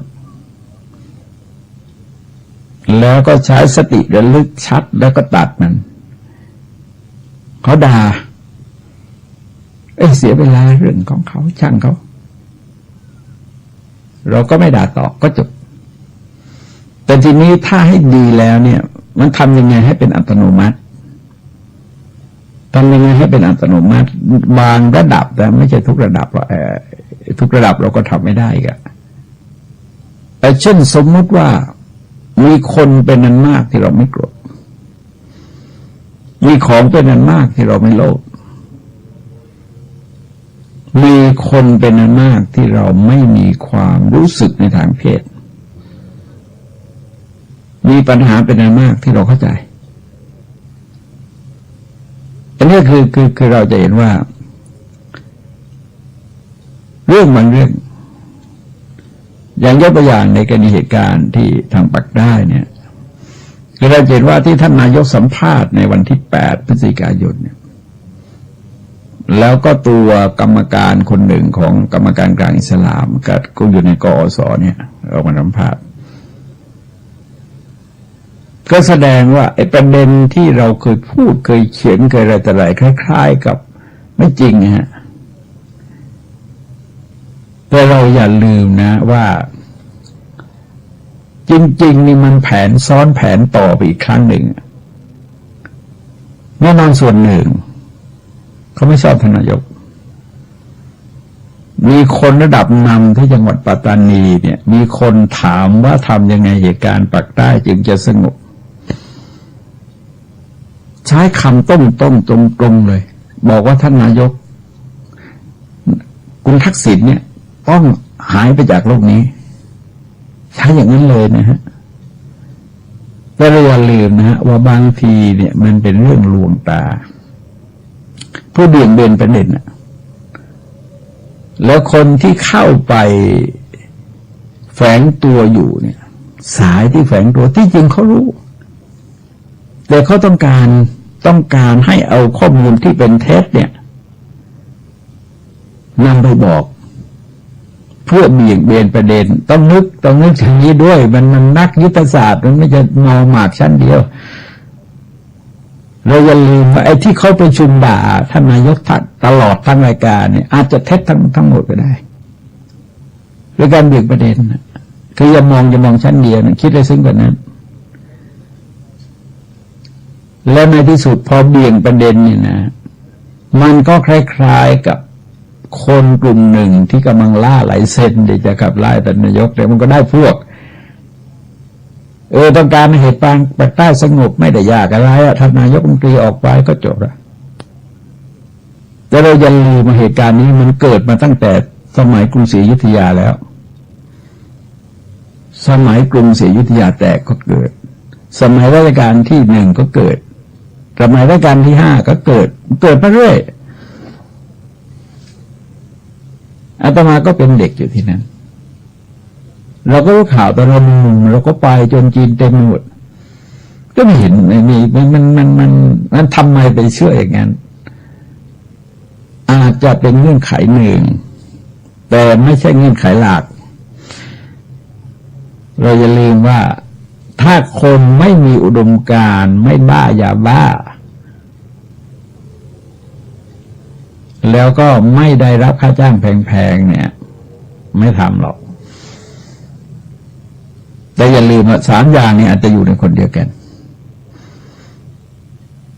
อันนี้ก็คืออะไรก็คือว่าเป็นการใช้ปัญญาที่จะกลั่นกรองทุกอย่างข่าวอย่าลืมนะฮะ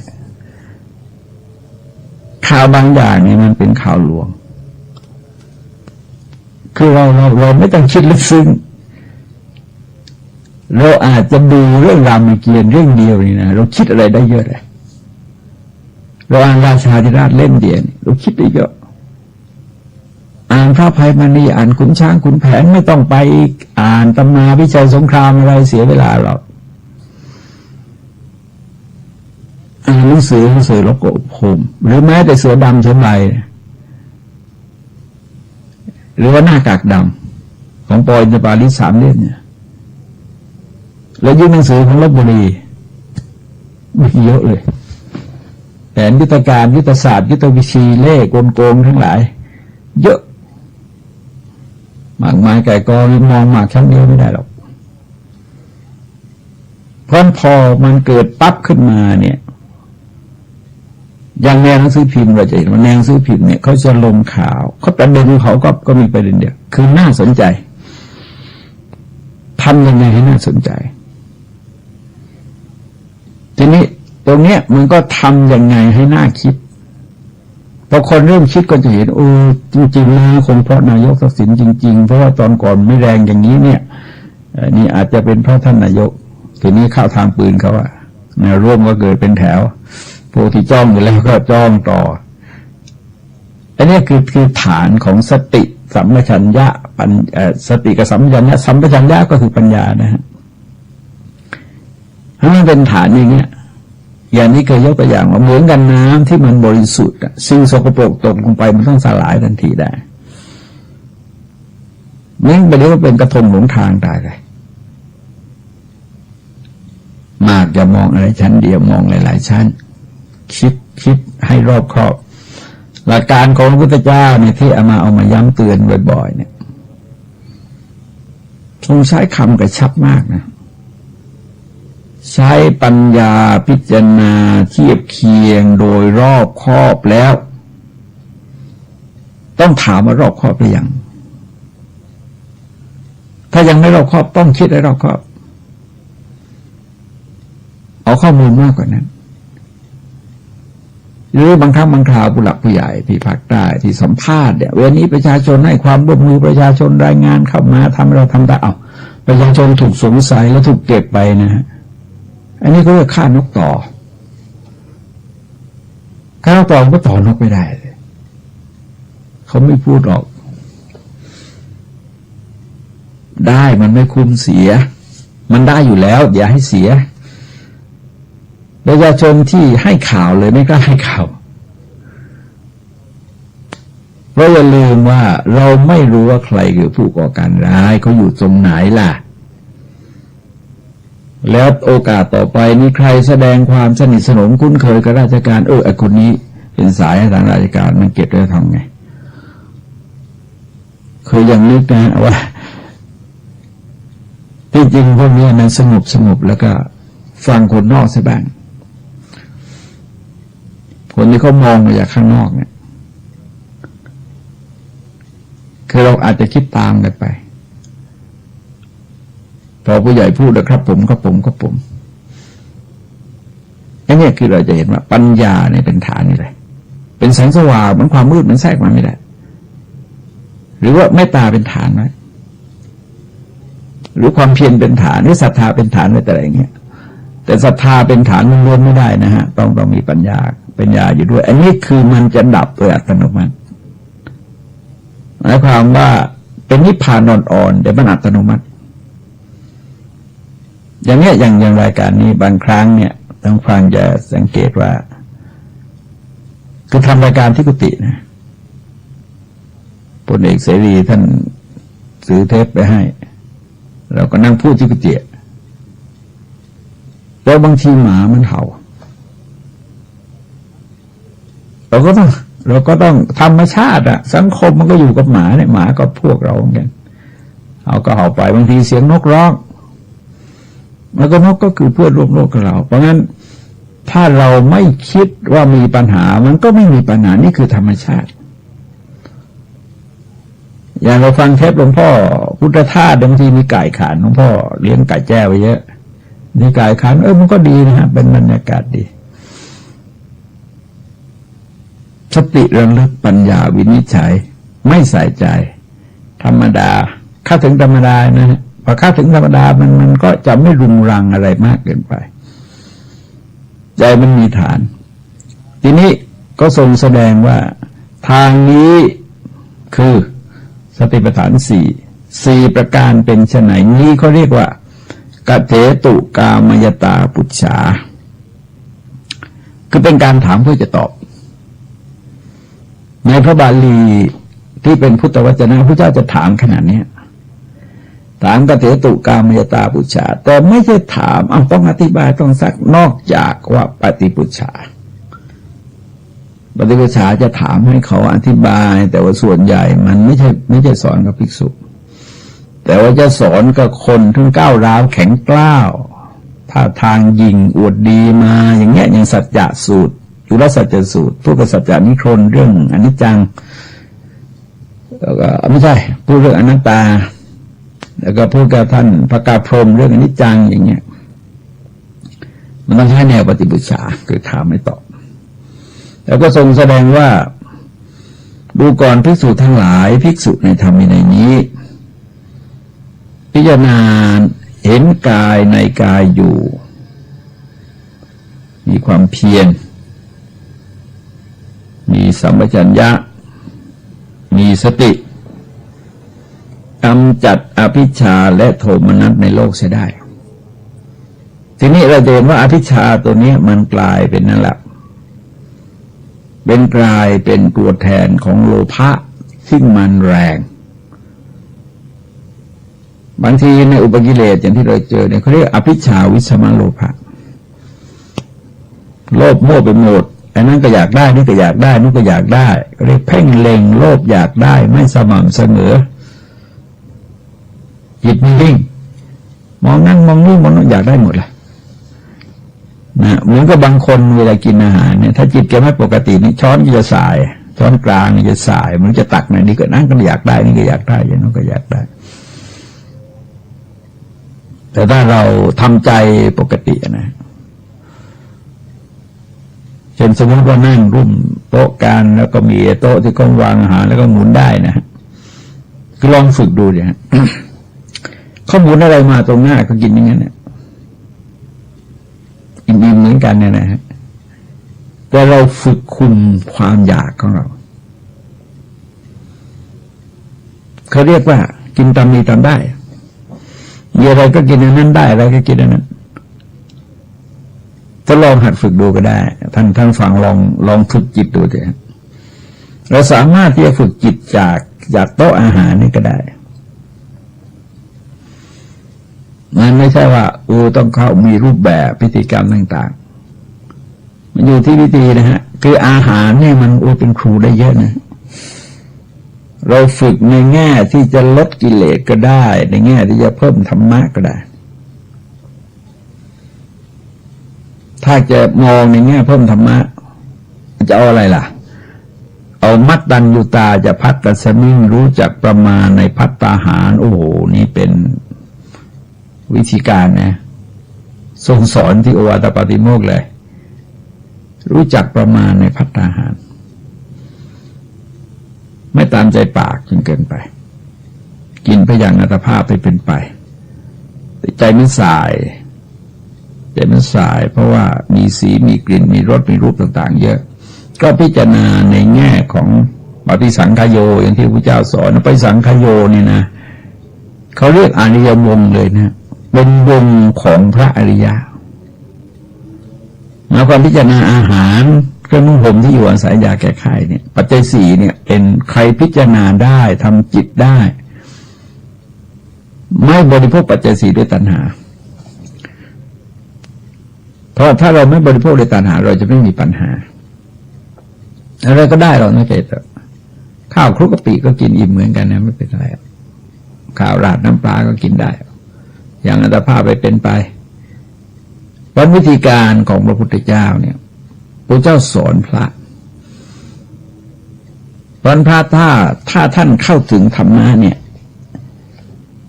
ไม่ต้องไปถามว่าฉันได้หรือไม่ได้ยังอัตภาพไปเป็นไปได้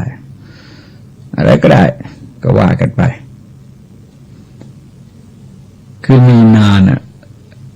แล้วที่จริงก็เรื่องนานแล้วก็ท่านก็ตายไปแล้วนะฮะคือไปฉันในที่แห่งหนึ่งพอถึงจุดหนึ่งเนี่ยเขาถวายของหวานนะหลวงพ่อท่านอยากฉันกาแฟพอท่านสดครั้งแรกเนี่ยท่านพูดเสียงดังเราตกใจสะดุ้งเลยท่านบอกไม่หวานดังลั่นเรารู้สึกสะทกสะท้อนนะหวานไม่หวานช่างมันนะกินไปเถอะสำเร็จประโยชน์พอแล้วไม่ต้องพูดมากบางครั้งบางคราวเรายุ่งเช่นว่าคือพระตามปกติก็ดื่มน้ำธรรมดานี่นะอยู่ที่วัดเนี่ยแล้วก็ส่วนใหญ่ก็เป็นน้ำประปาเลยทั้งไปนะไปถึงบ้านบางทีต้องเรียกหาโซดาต้องเรียกหาน้ำขวดอะไรตัวอะไรมันวุ่นไม่ใช่เล่นนะใช่ไหมอันนี้ก็คืออาการของพิจารพอเราตกเป็นทาสมันแล้วมันวุ่นนะมันวุ่นมันยุ่งไปหมดเลยแม้จะกินอาหารที่บ้านก็ไม่ถูกปากอาหารไม่พอต้องเข้าภัตตาคารต้องเข้าบาร์เข้าเหล้าเข้าไปกินสิ้นเงินสิ้นทองเยอะก็อิ่มแค่อิ่มนะ เพราะฉะนั้นเราลองสังเกตว่าแต่ละอย่างที่ทรงยกขึ้นมาเนี่ยหมายความว่าถ้าเราอยู่ด้วยความเพียรอยู่ด้วยสติอยู่ด้วยสัมปชัญญะ3 ข้อนะตรงเน้นตรงนี้3 ข้อตลอดแหละแต่อย่าลืมมาตรงนี้ก็คืออริยมรรคความเพียรก็คือสัมมาวายามะสัมปชัญญะก็คือสัมมาทิฏฐิกับสัมมาสังกัปปะสติก็คือสัมมาสติท่านอาจจะคิดถึงโพชฌงค์ไอ้นี่ก็คือสติสัมโพชฌงค์คือธรรมวิจยะสัมโพชฌงค์คือวิริยะสัมโพชฌงค์ท่านอาจจะพูดถึงข้ออื่นเราจะเห็นว่าเช่นอะไรล่ะเช่นพละ5อินทรีย์5เนี่ยแล้วก็อยู่ด้วยกันเราเห็นว่าก็มีสติอินทรีย์ก็คือสติมีวิริยินทรีย์นะก็คือปัญญินทรีย์ก็คือ3 ข้อนี้วันธรรมะ3 ข้อนี้มันเป็นธรรมะระดับโลกระดับนิพพานนะมันคล้ายๆกับอาหารไทยทุกอย่างเนี่ยอาหารไทยทั้งหลายไม่ใช่ขนมไทยทั้งหลายเนี่ยนะมันจะมีองค์ประกอบหลักแต่ว่าทั้งหมดหรือเปล่าก็ไม่รู้มาก็ไม่ค่อยรู้เรื่องอะไรแต่ว่าจากการสังเกตนะฮะคือรู้สึกว่ากะทิความหวานกับข้าวเหนียวมันตัวหลักแล้วก็แนวแม่สีอะไรต่างๆเนี่ยนะแม่สีมี3 สียังไงก็มาจากแม่สี3 สีผลธรรมะ3 ข้อนี้แต่ละข้อเนี่ยเป็นผู้นำสู่นิพพานได้หมดลูกใหญ่เลยก็ดูคำท่านอย่างเงี้ยอาตาปีสัมปชานโนสติมาวิทยะโลเกอภิชาโดมนัสสังเพราะฉะนั้น3 ข้อนี้เขาเป็นมรรคแต่มาอภิชากับโทมนัสเนี่ยเป็นสมุทัยก็เวลาฟังก็นึกว่าอะไรคืออริยสัจมันอยู่ตรงไหนของอริยสัจแล้วเราจะเจออริยสัจตลอดทีนี้ที่เรามีปัญหาเนี่ยตามปกติสังคมพุทธนี่ลืมอริยสัจแล้วก็ไม่ได้มองปัญหาตามโครงสร้างของอริยสัจพอแก้ปัญหายิ่งสร้างปัญหาแก้ปัญหายิ่งสร้างปัญหาคืออย่างระบบการศึกษาเนี่ยเราต้องนึกว่าการศึกษาของชาติเพื่อพัฒนาอนุชนของแผ่นดินลูกหลานของแผ่นดินไม่ใช่ของเราระบบการศึกษาไม่ใช่ของเราแต่จัดกันจะเป็นของตัวเขาเลยอย่างคณะปฏิรูปเนี่ยรู้สึกคล้ายๆกับงานการศึกษาทั้งหมดเป็นของฉันจะจับซ้ายหันขวาหันกับหลังหันยังไงก็ได้อย่างนี้มันยุ่งตายมันทำด้วยอาหารการด้วยมมังการมากโดยตัณหามากโดยมานะมากโดยทิฏฐิคนอื่นพูดไม่ได้ผิดหมดฉันต้องพูดคนเดียวเดี๋ยวผลสุดท้ายก็พิมพ์หนังสือขึ้นหนักไม่รู้สักกี่กิโลตัวเองก็ไม่อ่านใครก็ไม่อ่านวงประมาณแผ่นดินไม่มากมายใครก็ขาดสติไม่ได้ขาดสัมปชัญญะไม่ได้ขาดความเพียรที่เป็นสัมมาวายามะไม่ได้มันไม่มีสักอย่างหนึ่งนี่คือสิ่งที่พอคนอื่นพูดเราก็จะโกรธนะอื่นพูดไม่ได้โกรธตัวเองเก่งถูกหมดเลยเราไม่เฉลียวคิดว่าบางอย่างในคำพูดวรรคต้นกับวรรคหลังเนี่ยมันขัดกันคนไม่เคยคิดอะฮะเพราะอะไรเพราะไม่ได้ฝึกสติเนี่ยมันไม่ได้ฝึกมาผิดแล้วผิดเลยแล้วไอ้ประโยคก่อนกับประโยคหลังบางทีมันขัดกันต่อต้านเรื่องความจำในขณะเดียวกันตัวเองสีเขียนเรื่องวิทยาลัยครูวิทยาลัยฝึกลิงเก่งอย่างนั้นสามารถลิงอย่างนั้นขึ้นมะพร้าวปิดมะพร้าวได้อย่างนั้นโดยลืมว่าลิงเนี่ยเขาฝึกให้มันจำสีเมือกมะพร้าวแห้งสภาพแวดล้อมของลิงอยู่ในเปลือกมะพร้าวแห้งหมดสีมีสีเดียวของลิงเนี่ยเห็นอยู่นั่นแหละอะไรก็ไม่รู้รอบตัวแกเนี่ยเขาฝึกอย่างนั้นแรกคือจำมันไม่ได้หมายถึงท่องจำหมายถึงได้เห็นบ่อยๆได้ฟังบ่อยๆได้กินบ่อยๆได้ลิ้มบ่อยๆจับต้องบ่อยๆคิดบ่อยๆมันจำแต่ท่องนั้นก็เป็นวิธีหนึ่งที่จะนำไปสู่ความจำ ว่าระบบการศึกษาเนี่ยที่จริงคือการพัฒนาขันธ์ห้ามันไม่อื่นมาจากขันธ์ห้าเพราะชีวิตโลกเนี่ยมันแค่ขันธ์ห้าเท่านั้นเองก็คือระบบการพัฒนาขันธ์ห้าทำไมด้านกายภาพในร่างกายเนี่ยมันไม่ใช่พูดเฉพาะอารมณ์กรรมฐานกายมันก็คือตัวร่างกายคนทุกคนอ่ะมันใช้ทั้งพละศึกษาทั้งหัตถศึกษาทั้งพุทธิศึกษาและทั้งจริยศึกษามันจะต้องปฏิบัติสอดรับกับขนบธรรมเนียมประเพณีวัฒนธรรมจารีตแบบแผนสารพัดในคำกายคำเดียวก็หมดโลกอะโลกกับวัตถุนี่หมดแล้วมันอยู่ในคำกายเพราะจะมองย่อยจะมองย่อยไปในกายแล้วก็ดูที่กายที่เป็นภายในภายนอกแล้วก็ไปนู้นนะฮะหยาบละเอียดเร็วปานนี้ก็ว่าไปประเด็นแรกก็คือความเพียรเนี่ยไม่ใช่ใช้คำว่าความเพียรใช้คำแปลกใช้คำว่าอาตาปะต้องฟังเราสังเกตว่าอาตาปะหรือตปะนี่จะไม่ใช้บ่อยตปะจะอยู่ในทศพิราชธรรมในบารมี10 ทัศเนี่ยเรียกว่าวิริยะบารมีวิริยะเนี่ยแปลว่ากล้าหาญนะแปลว่าความเพียรที่เราเขียนด้วยความเพียรเนี่ยก็มาจากวิริยะเนี่ยแต่ว่าตัวศัพท์จริงๆแปลว่ากล้าหาญคือไม่ประวัติพรั่นพรึงต่อปัญหาอุปสรรคอันตรายต่างๆอันนี้ไม่ใช่ยิ่งกว่านั้นเลยเข้มข้นกว่านั้นเป็นความเพียรที่เป็นไปทางกายทางจิตจังแรงกล้ามุ่งมั่นไปสู่ผลสำเร็จเผาหลอมละลายกิเลสให้แหลกเป็นพัทธุลีไปเลยเพราะไม่งั้นเธอไปดับโสกะปิเทวทุกขโทมนัสอุปายาสไม่ได้และสิ่งที่ถูกเผาทำลายคืออะไรในที่นี้ทรงยกมัน2 ข้อนะครับคือโลภกับโกรธอภิชากับโทมนัสโทมนัสตัวนี้หมายถึงโทสะเลยแต่ถามว่าทำไมโลภล่ะทำไมโกรธล่ะเพราะเราไม่รู้เห็นไหมฮะโมหะก็อยู่แหละโมหะไม่ต้องพูดอ่ะเขาอยู่ตรงเนี้ยอย่างที่เคยยกตัวอย่างในตัณหาเนี่ยทำไมไม่มีโมหะโมหะแกผสมอยู่ในกรรมตัณหาภวตัณหาวิภวตัณหาแล้วโทสะอยู่ตรงไหนโทสะอยู่ที่วิภวตัณหาไงที่เราไม่ชอบเนี่ยมันก็เราไม่อยากได้ไม่อยากมีไม่อยากเป็นคือเราไม่ชอบก็คือโทสะนั้นกิเลสเนี่ยมันก็อยู่นี่แหละแค่โลภโกรธหลงไปเจอที่ไหนก็โลภโกรธหลงราคะก็โลภนะฮะราคะก็โลภแต่อย่าลืมทั้งหมดเนี่ยโมหะเขาก็แทรกอยู่พอเราดับโมหะเนี่ยพวกนี้มันดับหมดไงดับหมดอย่างสิ้นเชิงดับโดยไม่มีเชื้อเหลืออยู่อีกต่อไปเพราะความเพียรอาตาปะถึงแม้จะเรียกว่าอาตาปะแต่เนี้ยก็4 อย่างคือ1ก็เพียร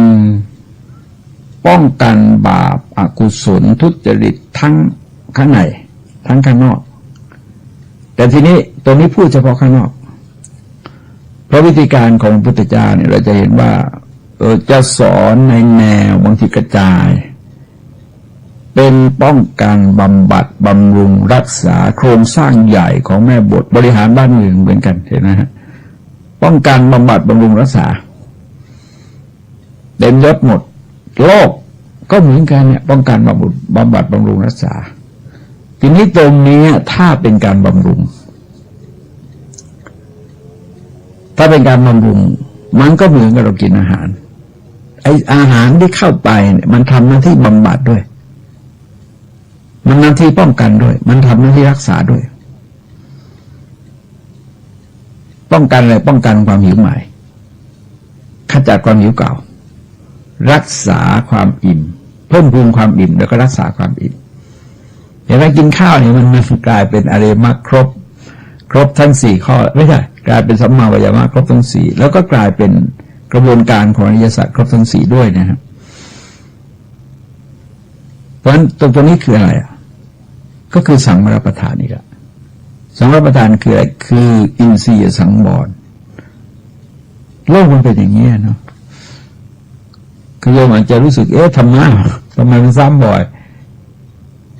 ธรรมะเขาเป็นอย่างนี้นะธรรมะเป็นอย่างนี้อาตาปิสัมปชัญโนสติมานี่ไปที่ไหนเราต้องมีหมดสติสัมปชัญญะความเพียรกินข้าวยังขาดไม่ได้อาบน้ำยังขาดไม่ได้เข้าห้องน้ำยังขาดไม่ได้เดินถนนยิ่งลื่นยิ่งต้องมีมากเลยสติสัมปชัญญะความเพียรเนี่ยขาดไม่ได้แล้วฟังทำไมเสียงธรรมจากมหาวิทยาลัยศรีปทุมในวันนี้ขอยุติไว้ด้วยเวลาเพียงเท่านี้ที่สุดนี้ขอความเจริญงอกงามไพบูรย์ในธรรมจงมีแด่ท่านผู้ฟังทั้งหลายโดยทั่วกันสวัสดี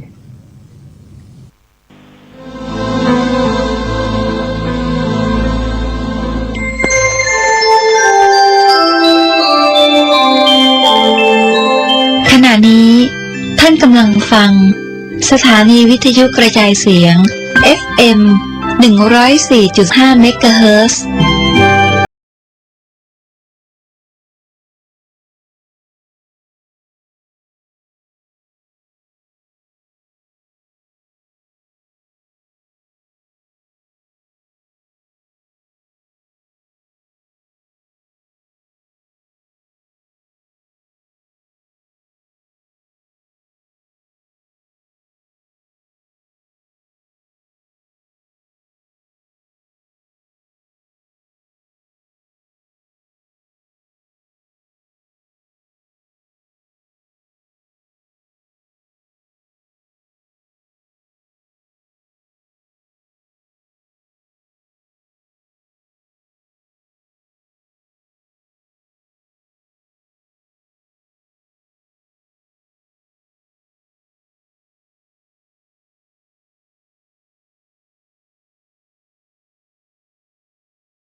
ข่าวสารเพื่อการประชาสัมพันธ์ขอเชิญชวนผู้ใจบุญใจกุศล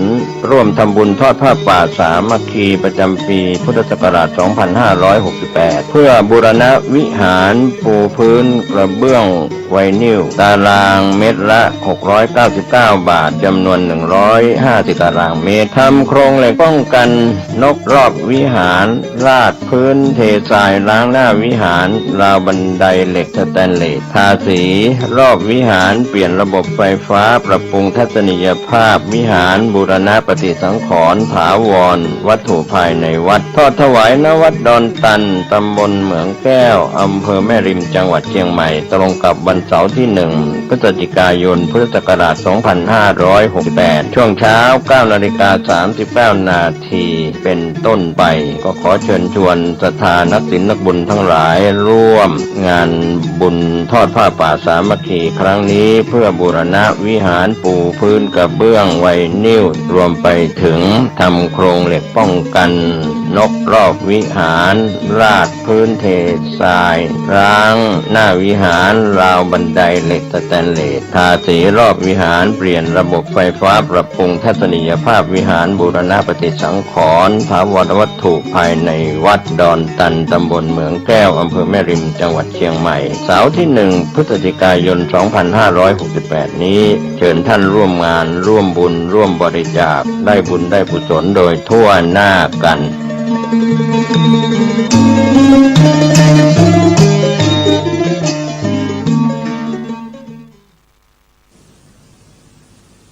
ขอความสุขความเจริญจะมีแด่ท่านผู้ฟังทั้งหลายเสียงธรรมจากมหาวิทยาลัยศรีปทุมกำลังนำเสนอสติปัฏฐานสูตรมาถึงช่วงที่ทรงชี้กลุ่มของธรรมะ ที่ทรงสอนให้เป็นอารมณ์ของกรรมฐานก็ทรงใช้ข้อความในทำนองเดียวกันก็คือมีสติระลึกรู้อยู่ที่กายเรียกว่าพิจารณาเห็นกายในกายเนืองๆแล้วก็มีความเพียรมีสัมปชัญญะมีสติพอมาถึงเวทนาจิตธรรมะก็ทรงใช้ข้อความอย่างเดียวกันผลต่อมาประเด็นหลักเนี่ยก็คือความเพียรสัมปชัญญะและก็สติอย่างที่บอกไว้ในวันก่อนว่าความเพียรก็คือสัมมาวายามะที่แปลว่าความพยายามในทางที่ชอบพูดอะไรก็พูดไปเถอะแล้วเสร็จแล้วมันจะอยู่ในสัมมาพยายามะนี่แหละถ้าหากว่าเป็นความเพียรในทางที่ชอบทีนี้เวลาสอนเนี่ยจะทรงสอนในรูปของการก้าวลุกไปข้างหน้าของจิตเป็นลักษณะการเดินไปข้างหน้าแล้วก็เดินไปเรื่อยๆถ้าเราเทียบคล้ายๆกับทำสงครามหมายความว่ารบต่อสู้กับข้าศึกอาจจะตั้งรับอาจจะรุกแล้วก็รุกจนบางครั้งอาจจะรบถึงแตกหักแต่ก็ต้องรักษาพื้นที่ที่ยึดไว้ได้แล้วก็รบต่อไปจนกว่าจะยึดพื้นที่ได้ทั้งหมดในการต่อไปจะเป็นไปโดยอัตโนมัติพระทรงอธิบายว่าภิกษุในธรรมวินัยนี้คำว่าภิกษุคำนี้ไม่ได้หมายเฉพาะพระหมายถึงบุคคลที่มองเห็นโทษทุกข์ในสังสารวัฏ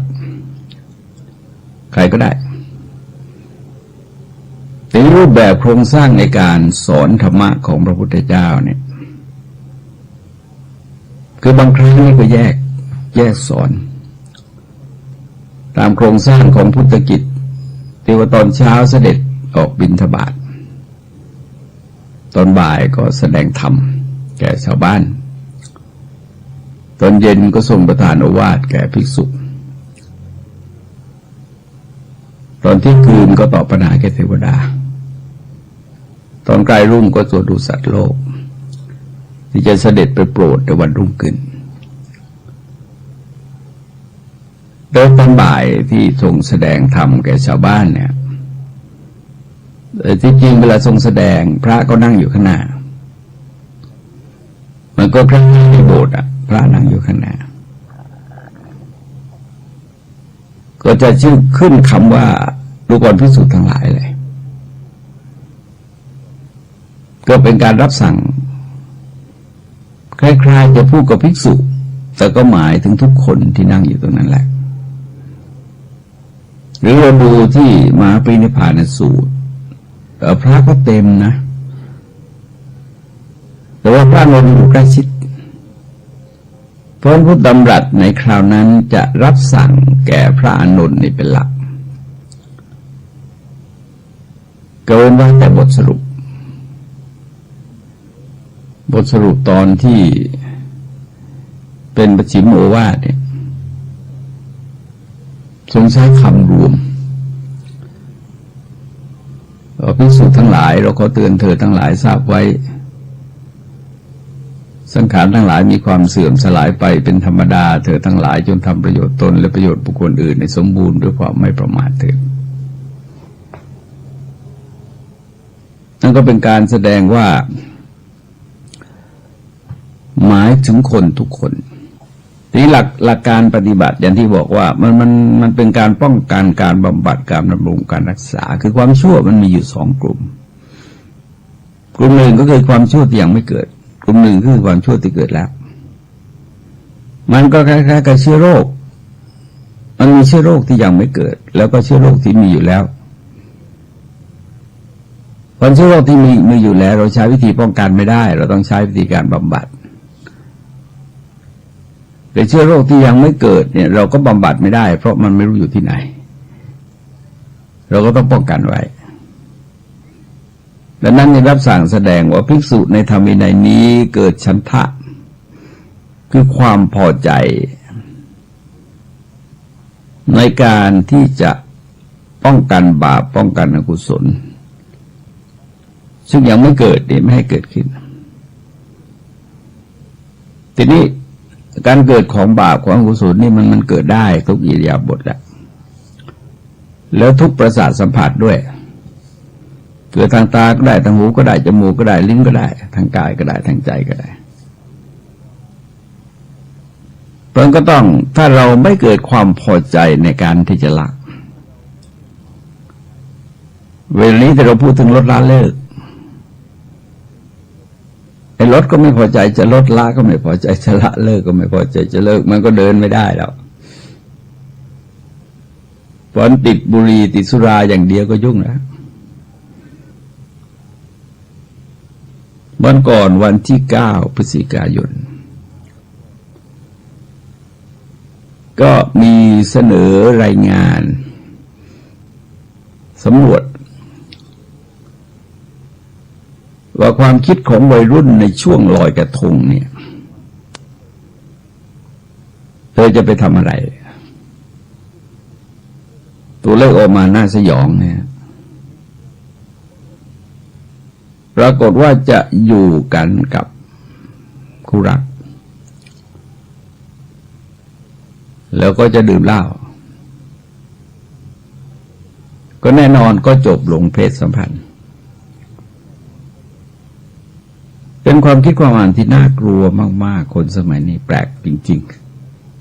ๆเขาบอกว่าตัวเลขมันจะรองมาจากวันวาเลนไทน์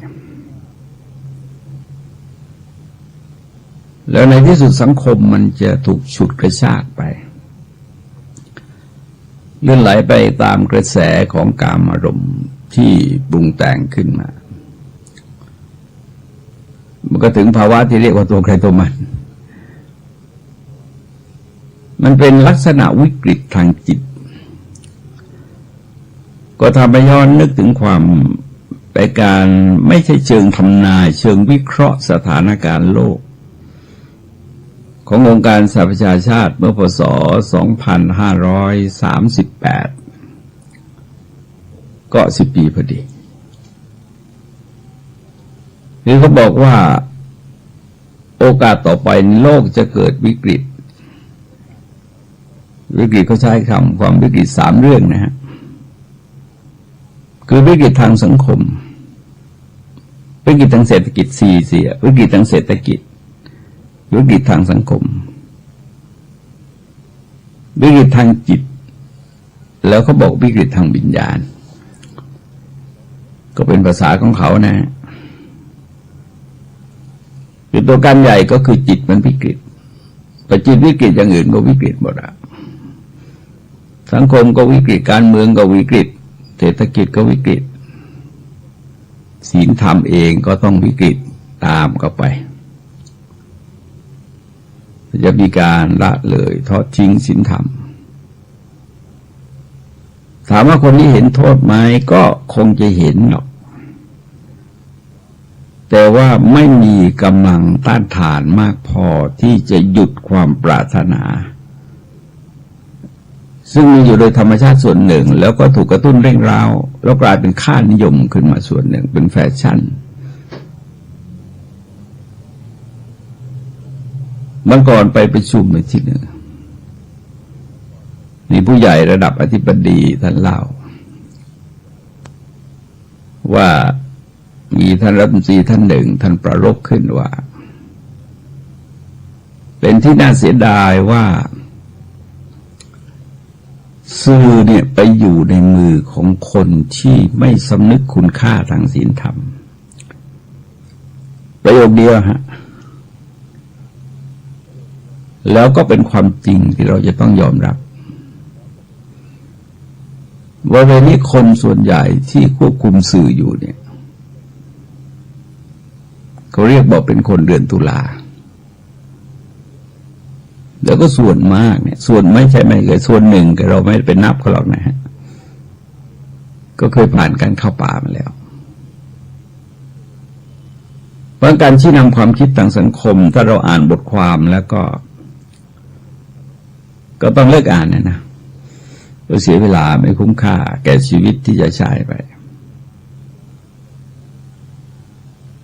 เพราะฉะนั้นสังคมมันก็เกิดทวนกระแสกันเป็นการใหญ่คือกระแสโลกนี่มันพยายามกระตุ้นเร่งเร้าและไอ้ตัวฉันทะคือความพอใจเนี่ยถ้าเกิดพอใจในกระแสที่สร้างขึ้นพอใจในรูปวัตถุที่มุ่งตอบสนองความต้องการของตัวเองบุคคลกลุ่มหนึ่งก็จะไหลไปตามกระแสสังคมเหล่านั้นเพราะฉันทะในที่นี้จึงต้องฉันทะในการจะป้องกันบาปป้องกันอกุศลและรู้สึกภาคภูมิใจที่ได้ป้องกันได้ฉันทะในการที่จะละอกุศล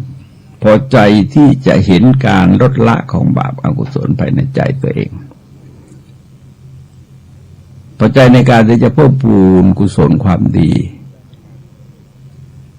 อย่างใดอย่างหนึ่งที่จริงก็ต้องหลายอย่างนะ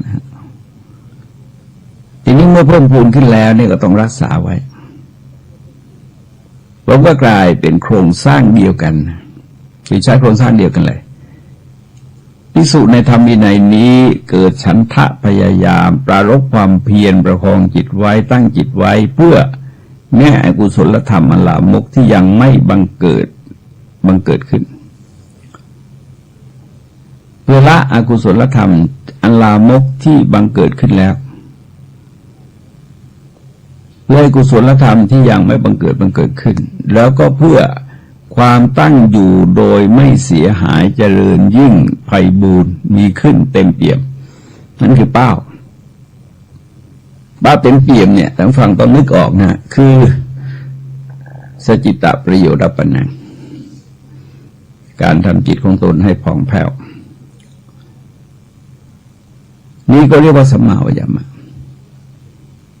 ผมอยากได้บอกว่ากระบวนการของสัมมาวิยามะคือโครงสร้างแม่บทที่คล้ายๆกับเป็นบล็อกสำเร็จรูปที่จะต้องใช้จากตัวเราไปตัวเราเองก็ต้องมีการป้องกันอันตรายขจัดอันตราย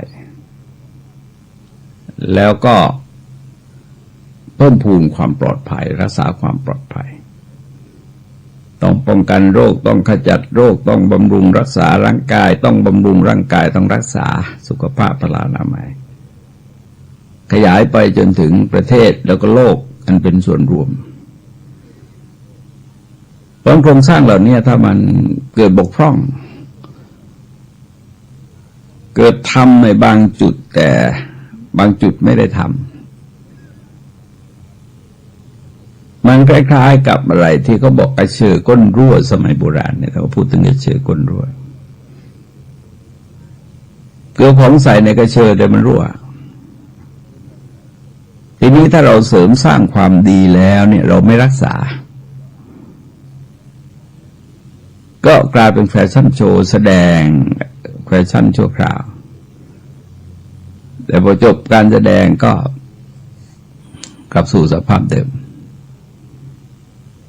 แล้วก็ทำยังไงมันก็แก้ไขอะไรไม่ได้ทีนี้ถ้าตามโครงสร้างที่ทรงวางเนี่ยหมายความชั่วเก่าไม่ใช่ความชั่วใหม่ไม่เกิดความชั่วเก่าถูกลดความดีใหม่เกิดความดีเก่าดำรงอยู่เพราะฉะนั้นไอ้ด้านความดีมันจะบวกด้านความชั่วมันจะลดพอถึงจุดหนึ่งเมื่อความดีเขาเต็มเปี่ยมอยู่ภายในจิตเนี่ยมันก็ทำนองคล้ายๆกับแม่น้ำคล้ายๆกับทะเลอ่ะน้ำฝนที่จริงน้ำจืดนะตกลงในทะเลมันจืดเลยเพราะอะไรเพราะน้ำทะเลมันเป็นอัตโนมัติแล้วไม่มีใครมาทำให้แกจืดได้หรอกนะเว้นไว้แต่แยกแกมานะแยกแกมาเข้ากระบวนการทำน้ำเค็มไม่เป็นน้ำจืดคือต้องแยกมาไม่ใช่เอาทั้งทะเลทำไม่ได้ ทีนี้ประการต่อไปก็คือสัมปชัญญะสัมปชัญญะที่จริงปัญญาแต่ว่าการที่ทรงใช้สัมปชัญญะมันขึ้นอยู่กับภาวะทางจิตคือเราจะเห็นว่าสัมปชัญญะถ้าเราแปลก็รุงรังบาลีหน่อยแปลว่าความรู้ตัวทั่วพร้อมมันมีอุปสรรคสองคำคือสังกัปปะปะแปลว่าทั่วข้างหน้าก่อนออกสังแปลว่าพร้อมกับดี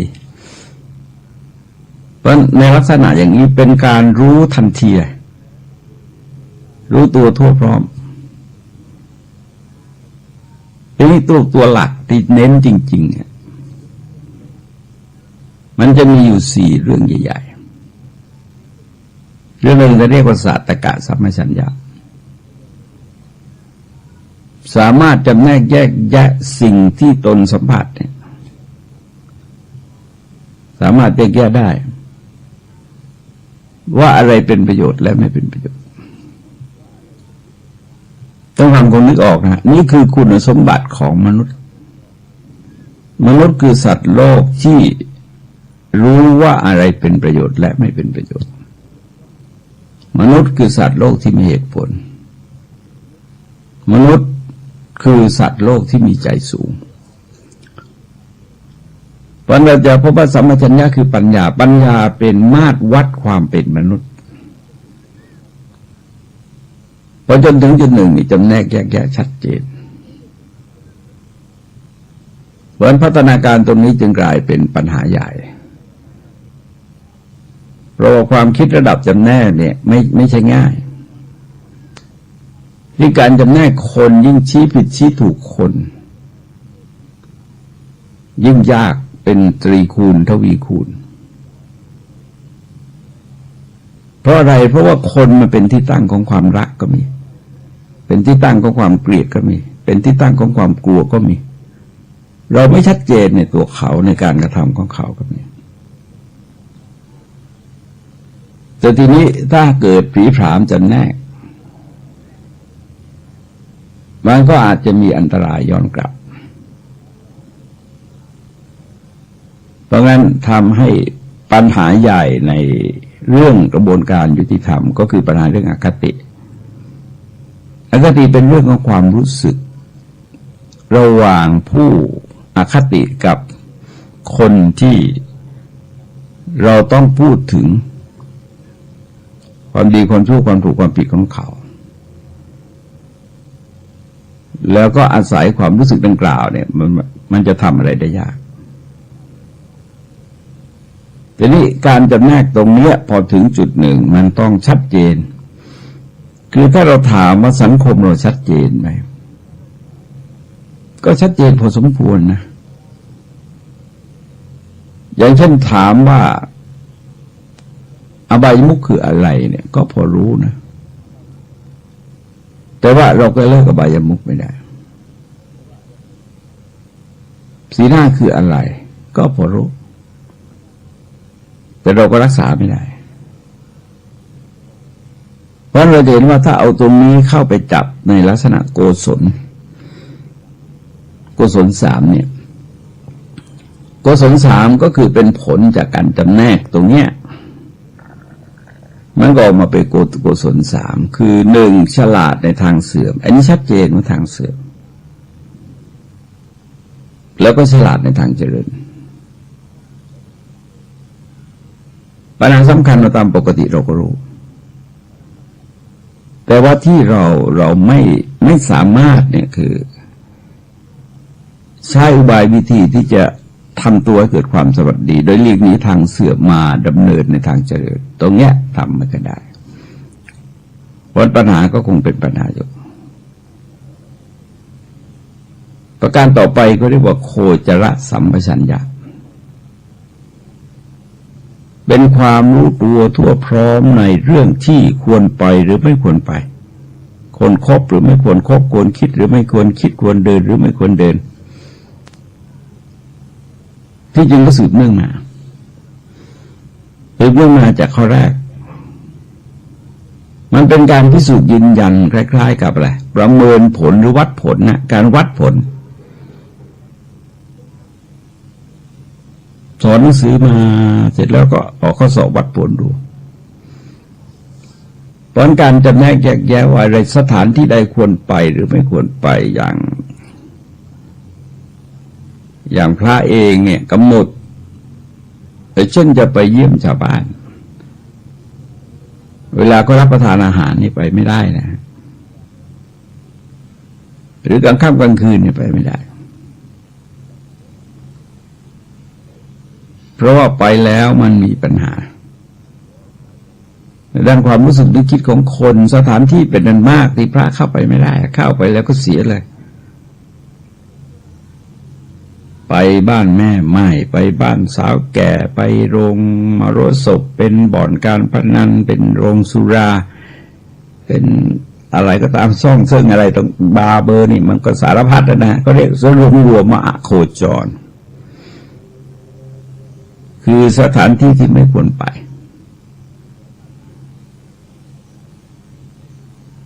ทีนี้การปฏิบัติตัวนี้คือที่จริงเน้นที่ภาคปฏิบัติตัวนู้นเน้นที่ภาคการใช้ปัญญาวิเคราะห์ข้อแรกใช้ปัญญาระดับสุตตามยปัญญากับจินตามยปัญญาตรงนี้จะเป็นภาวนาเป็นภาวนามยปัญญาคือปัญญาที่เกิดขึ้นจากการลงมือประพฤติปฏิบัติแล้วเพื่อให้ได้รับผลจริงๆเพราะโดยเฉพาะอย่างยิ่งคือการปฏิบัติระดับกรรมฐานเนี่ยมันต้องอาศัยองค์ประกอบเยอะถ้าหากว่าองค์ประกอบไม่เสริมเนี่ยจะยาก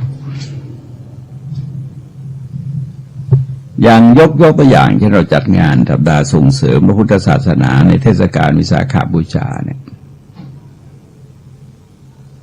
มันก็มีการเสนอที่จะนิมนต์พระกรรมฐานมาเจริญกรรมฐานอยู่ที่ท้องสนามหลวงเนี่ย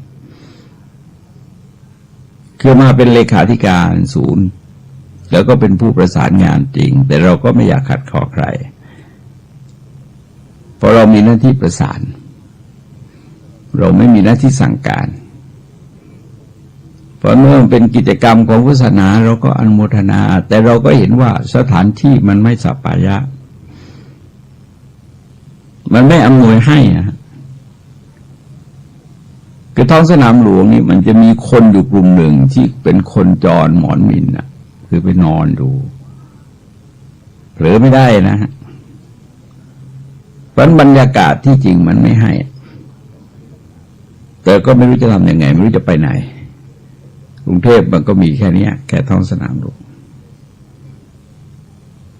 ที่ในโอกาสต่อไปเราคงคิดใหม่นะคงจะแยกเป็นประเภทไปว่าระดับกรรมฐานจะไปที่ไหนแล้วก็ระดับที่จะประชุมกันฟังธรรมอะไรต่ออะไรจะไปที่ไหนมันคือบางทีคนที่มองจากข้างนอกเนี่ยมาว่าคนพูดโดยไม่คิดเนี่ยมันมีเยอะฉันบอกว่ามีการแบ่งแยกแตกแยกกันต่างคนต่างทำไม่ใช่ต่างคนต่างทำมันต่างคนต่างทำมาตลอดทั้งประเทศเนี่ยมีการทำต่างว่าต่างก็ต้องทำแต่ว่าที่ศูนย์เนี่ยเป็นกิจกรรมรวมเป็นการรณรงค์มาร่วมกันจัดมาร่วมกันทำซึ่งก็หมายความว่าคนไปที่วัดก็ได้มาที่ศูนย์มาที่ท้องสนามหลวงก็ได้แล้วทีนี้ในกิจกรรมท้องสนามหลวงบางกิจกรรมเนี่ยเราต้องไปทำที่พุทธมณฑลบางกิจกรรมเราอาจจะไปทำในที่ใดที่หนึ่งเช่นว่าที่องค์การสหประชาชาติอาจจะเช่าหอประชุมชุมพรเขตอุดมศักดิ์อะไรต่ออะไรเนี่ยมันก็ขึ้นอยู่กับลักษณะของงานแต่คนก็มองมาแตกแยกคิดยังไงเราก็ไม่เข้าใจคือขอให้ได้ตินะดูแล้วก็ขอให้ได้ติมันแสดงให้เห็นว่ามันขาดทั้งตัวสัมปชัญญะและตัวสติแต่ก็มีแต่ติตัวเดียวนะ ขอให้ได้ติขอให้ฉันได้ด่าหน่อยก็แล้วกันเป็นความรู้สึกแปลกเป็นความรู้สึกที่แปลกมากเราก็ไม่เคยเกี่ยวข้องกับต่างชาติอะไรเขาคลุกคลีขนาดนั้นว่าเขานิสัยแบบคนไทยหรือเปล่าที่ไม่รู้ว่าขอให้ฉันได้ติหน่อยขอให้ฉันได้นินทาหน่อยหรือมันสะใจจริงๆเลยได้นินทาคนเนี่ยตั้งวงเข้าก็ต้องมีการวิพากษ์วิจารณ์อย่างนั้นอย่างนี้อย่างโน้นแต่น่าขาดสติขาดสัมปชัญญะคนก็ทำบาปเราทำบุญแล้วทีนี้วันก่อนมีคนก็อะไรออกบทสนเทศทำนองคล้ายๆกับมีการช่อฉนเงินอะไรแต่อะไรต่างยังนึกว่าคนนี้ไม่รู้กูพูดได้เรื่อยนะคือกิจกรรมสัปดาห์ส่งเสริมไม่ใช่เป็นกิจกรรมหาเงินนะฮะเป็นกิจกรรมรณรงค์ศึกษาธรรมปฏิบัติธรรมเผยแผ่ธรรมออกมาในรูปแบบต่างๆเงินมันส่วนใหญ่มันก็เลี้ยงงานเนี่ยก็ทำมาตั้งนานแล้วก็เพิ่งได้เงินไม่เท่าไหร่ที่เขาตั้งเป็นกองทุนขึ้นมามีคนก็ถวายในกรณีอื่นนะในกรณีพิเศษที่ช่องสามหลวงไม่ค่อยได้เลยเท่าไหร่หรอกคือไม่ถามก่อนนะเขาด่าก่อนเพราะมันมาถึงจุดหนึ่งเนี่ยเราจะเห็นว่าไอ้สาตกะสัมปชัญญะข้อแรกเนี่ยข้อการจำแนกแยกแยะเนี่ยว่าเราเป็นประโยชน์และไม่เป็นประโยชน์มันจะนำไปสู่สัมปชัญญะข้อที่สองแล้วก็ข้อที่สามแต่ในข้อที่สองที่เรียกว่าโคจรสัมปชัญญะต้องหมายถึงความคิดด้วยนะวิตกเนี่ยความตึกนึกเนี่ยนึกสึกตึกเนี่ยเราเห็นว่าวิถีของวิตกคือความตึกนึกมันก็บางทีทรงใช้คำว่าสังกัปปะบางทีทรงใช้คำว่าวิตกมันจะออกมาสองฝ่ายคืออกุศลวิตกตรึกนึกด้วยอำนาจความโง่เอาความเดือดร้อนมาสู่จิตตัวเองความเดือดร้อนมันอยู่นอกจิตเอามาเข้าสู่จิตเพราะตรึกนึกด้วยความใคร่ความปรารถนาความพอใจสึกนึกด้วยอำนาจของความอาฆาตพยาบาทตรึกนึกด้วยความคิดในทำนองเบียดเบียนคือไม่รู้คิดทำไมพอคิดแล้วตัวเองก็เดือดร้อนทีนี้ตรึกนึกด้วยการที่จะดึงกายดึงจิตออกจากกามเรียกว่าเนคขมะวิตกแล้วก็อพยาบาทวิตกคือตรึกนึกด้วยอำนาจของความไม่พยาบาทอวิหิงสาวิตกตรึกนึกด้วยความไม่เบียดเบียนทีนี้ตรงเนี้ยพอมาถึงการสร้างปัจจัยเสริมในการทำจิตให้สงบท่านฟังลองนึกดูนะว่าถ้าเราดูถึงสถานที่ต่างๆที่เกี่ยวข้องกับพระพุทธเจ้าในปัจจุบันถ้าดงกสิริคือสถานที่ที่ทรงบำเพ็ญทุกขกิริยาจริงสำหรับสมัยโบราณนี่เงียบมากนะตรงนั้นพอมันเข้าไปมันก็เป็นถ้ำไปเข้าไปเลยทั้งที่เป็นการทรมานในส่วนร่างกายแต่ถ้าคนไปรบกวนมันก็ลำบากเหมือนกันทีนี้พอมาถึงตรงนั้นมันก็นั่งนอนอยู่แถวนั้นนะมันไม่ได้ไปไหนส่วนอาหารในช่วงแรกๆที่ช่วงยังไม่เลิกเสวยก็ปัญญวคีก็ส่งเสียดูแลแต่ว่าตอนมา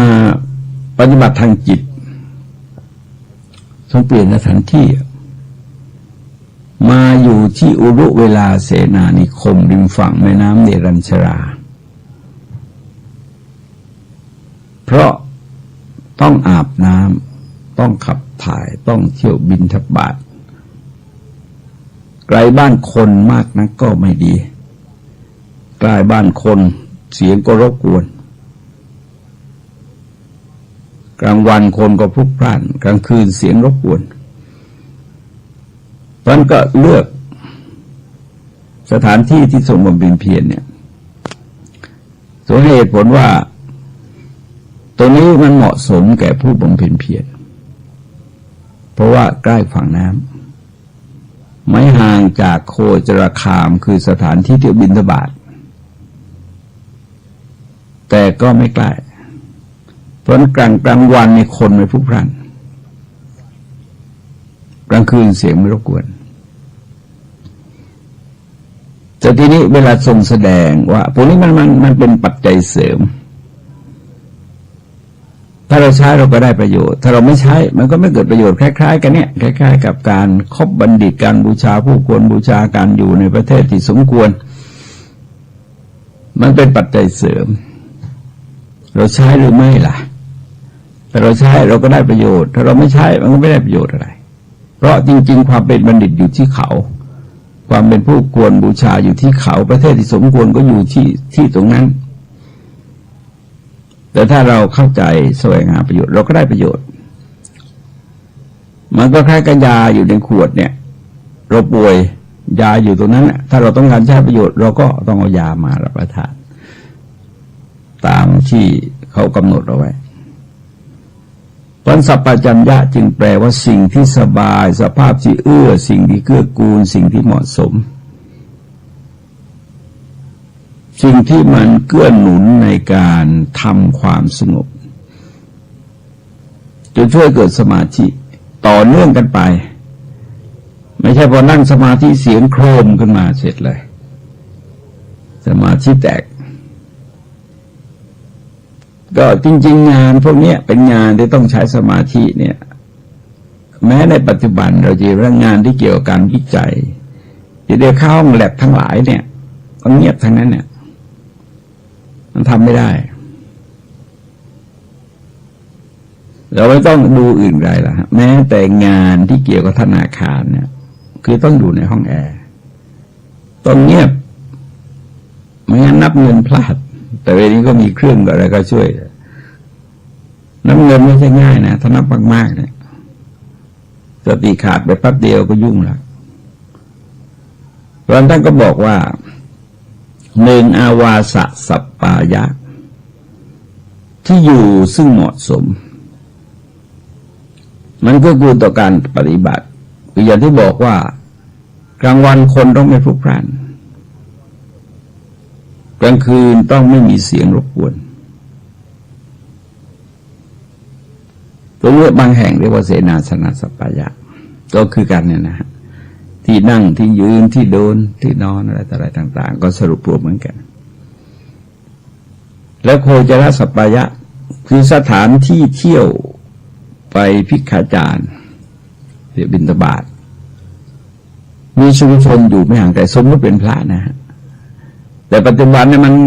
พัฒนาไปเยอะแล้วหมายความว่าคนที่เจริญกรรมฐานที่เขาทำเป็นงวดเป็น7 วัน15 วันอะไรเนี่ยอย่างสายของคุณแม่สิริกรินชัยก็ดีหรือสายที่ไหนก็ดีนะฮะคือตามปกติจะไม่ยุ่งเรื่องอื่นหมดจะตัดเรื่องอื่นเธอมีหน้าที่ปฏิบัติไปคนมีหน้าที่ทำงานก็ทำงานไปแต่บางแห่งก็ห้ามพูดอย่างเช่นแนวยุบหมอพองหนอนี่ห้ามพูดเพราะพูดเดี๋ยวมันต้องคิดนะคิดมันก็ฟุ้งแล้วก็ตัดเพื่อให้ได้เพราะปัญหาอาหารเนี่ยมันก็ส่วนหนึ่งก็คืออยู่ที่คุณภาพของอาหารมันต้องเกื้อกูลต่อท้องไส้ของเราแต่รับประทานอาหารโดนท้องเสียท้องอืดท้องเฟ้อก็ยุ่งทำไม่ได้ครับอาหารต้องไม่มากเกินไปเพราะถ้ามากเกินไปจะง่วงถ้าน้อยเกินไปจะฟุ้งเพราะงั้นในภาคของการปฏิบัติเนี่ยท่านบอกว่าดูซิอีกสัก4-5 คำจะอิ่มใครเลิกฝึกจิตฝึกกำราบโลภะ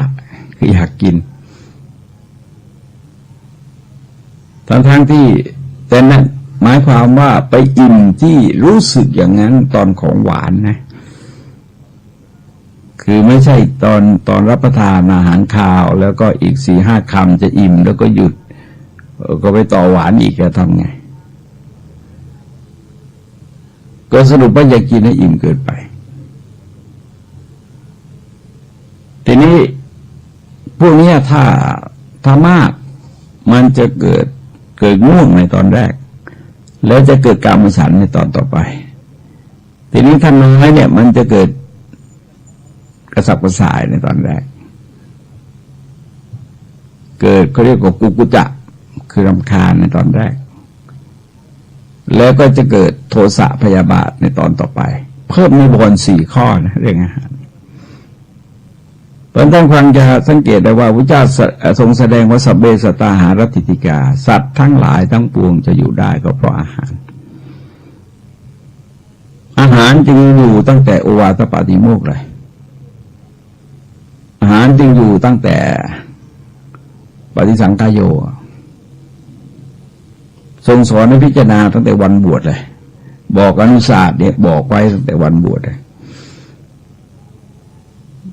แต่ตอนนี้มันมีวิธีการจัดการคืออำนวยความสะดวกให้กันแบ่งความรับผิดชอบเป็นฝ่ายๆไปแล้วข้อต่อไปก็คือพัสสะสัมปายะสัปปายะคือการพูดคุยที่เหมาะคือหมายความว่าถ้าคุยก็ต้องคุยในเรื่องที่เขาเรียกว่ากถาวัตถุคือมัน10 เรื่องมักน้อยชอบสงัดไม่เกี่ยวข้องโดยหมู่ปรารภความเพียรสันโดษมักน้อยชอบสงัดไม่เกี่ยวข้องโดยหมู่ปรารภความเพียรแล้วก็พูดถึงความสมบูรณ์ของศีลของสมาธิของปัญญาของวิมุตติของ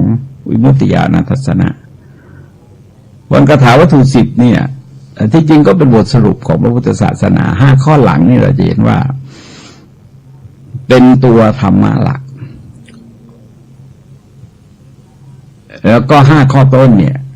ก็คือองค์ธรรมแต่ละข้อแต่แท้จริงแล้วเป็นองค์ธรรมภาคปฏิบัติสันโดษมักน้อยชอบสงัดไม่เกี่ยวข้องโดยหมู่ปรารภความเพียรก็เพียรก็คือสัมมาวิญญาณดังกล่าวแต่นี้ปุคละสัปปายะคนที่เราเข้าไปเกี่ยวข้องคนมันก็มีอยู่2 พวกหนึ่งก็คือครูบาอาจารย์พวกหนึ่งก็คือเพื่อนที่ร่วมปฏิบัติธรรมทีนี้พวกระดับครูบาอาจารย์เนี่ยต้องเป็นผู้ทรงคุณธรรมทรงภูมิปัญญาที่สามารถให้ความกระจ่างได้นะสามารถชี้แจงสามารถอธิบายได้ในขณะเดียวกันเพื่อนก็อย่าก่อกวนอย่าชวนคุยอย่าสะกิดอะไรต่ออะไรเนี่ยหรือบางทีเวลาทำกรรมฐานเป็นหมู่อย่างที่จะมาบรรยายอบรมอยู่ที่ตึกสวนานๆนะเราจะเจอสักครั้งหนึ่งในขณะที่ตัวสมาธิกำลังจะเป็นสมาธิดีเนี่ยมันขย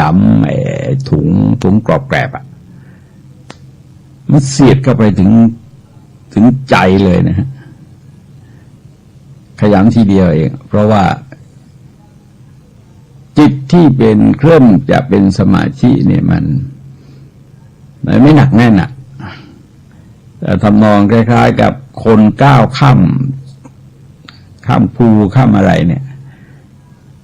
คือขามันอยู่คนละขวาคนละฝากมันยืนไม่แข็งเพราะเพื่อนจะต้องเกื้อกูลอย่าพูดอย่าคุยอย่าไปทำอะไรให้เป็นปัญหาอุปสรรคต่อคนอื่นทีนี้โภชนะสัปปายะอาหารให้ลองสังเกตว่าอาหารนั้นจะต้องถูกกับร่างกายเราเรียกว่าเกื้อกูลต่อสุขภาพต่างๆเนี่ยคืออาหารบางอย่างรับประทานแล้วก็มีปัญหาสำหรับคนบางคนก็ต้องดูให้ดีต้องแลให้ดีเกิดเรียกอาหารสัปปายะหรือโภชนะสัปปายะอาหารและสัปปายะก็คือกันก็แล้วแต่จะเรียกกันนะฮะทีนี้อีกหนึ่งก็คืออุตุลักษณะทางอากาศถ้าหนาวไปไม่ไหวมันเสียดแทงใจมันวิ่งไปอยู่กับหนาวแล้วถ้าอากาศร้อนก็เอาไม่อยู่มันก็สับกระส่ายมันร้อนใจมันวิ่งไปอยู่กับร้อนดึงกลับยากนะมันแทงมาจากข้างนอก เพราะเราเห็นว่าเราขจัดเงื่อนไขจากข้างนอกไปก่อนถ้าข้างนอกยังมีปัญหาเราขจัดไม่ได้นี่จะยากทีนี้อิริยาปถะสัปปายะคือตัวอิริยาบถอิริยาบถก็คืออิริยาบถสี่นะกรรมฐานในทั้งหมดเนี่ยเขาก็ใช้ในอิริยาบถหลักทั้งสี่แต่ว่ามันก็มีอยู่ข้อหนึ่งคือสัมปชัญญะกับพระหมวดที่ว่าโดยอิริยาบถย่อยทั้งหลายทีนี้มันก็มีบทตัดสินอีกบทหนึ่งเขาเรียกว่าอาสัมโมหะสัมปชัญญะอาสัมโมหะก็คือไม่โง่ไม่หลงปัญญาต้องลึกซึ้งแหลมคมเรื่องบางเรื่องมันมองชั้นเดียวไม่ได้คืออย่างที่คุยมาก่อนเนี่ยว่าบางทีมันเป็นแผนซ้อนแผนนะมันก็ซ้อนเข้าไปแต่อีกกี่ชั้นไม่รู้ต้องก็ถือว่าเป็นข่าวอย่างหนึ่งเท่านั้นเองยกตัวอย่างที่คนซึ่งเข้าไปแฝงตัวอยู่ในกลุ่มพวก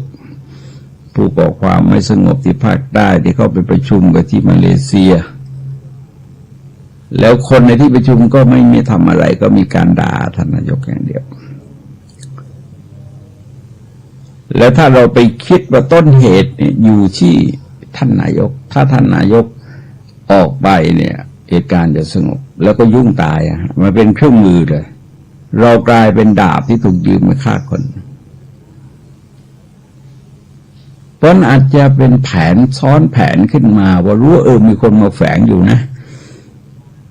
วันนี้เราเล่นเกมนี้นะมองตารู้ใจกันโถยเขาฝึกกันมาแทบตายพอเปิดเกมขึ้นมาเหมือนกับพวกตลกนะรับมุกกันได้ตลอดเล่นกันไปตลอดเลยก็ยืมปากเราเนี่ยให้ไปบอกประเด็นมันก็เบี่ยงนะทีนี้ประเด็นเบี่ยงเลยไปคนละเรื่องมันจะมีคนเป็นอันมากที่รู้สึกเราสู้เพื่อคนไม่ใช่สู้เพื่อประเทศชาติปัญหาเกิดทันทีเลยและคนที่ไม่ชอบท่านนายกก็อาจจะเป็นเครื่องมือต่อเป็นแนวร่วมต่อและยุ่งตายเลยตอนนั้นต้องคิดมากนะคือไม่ใช่ไปมองหมากชั้นเดียวอย่างนี้ก็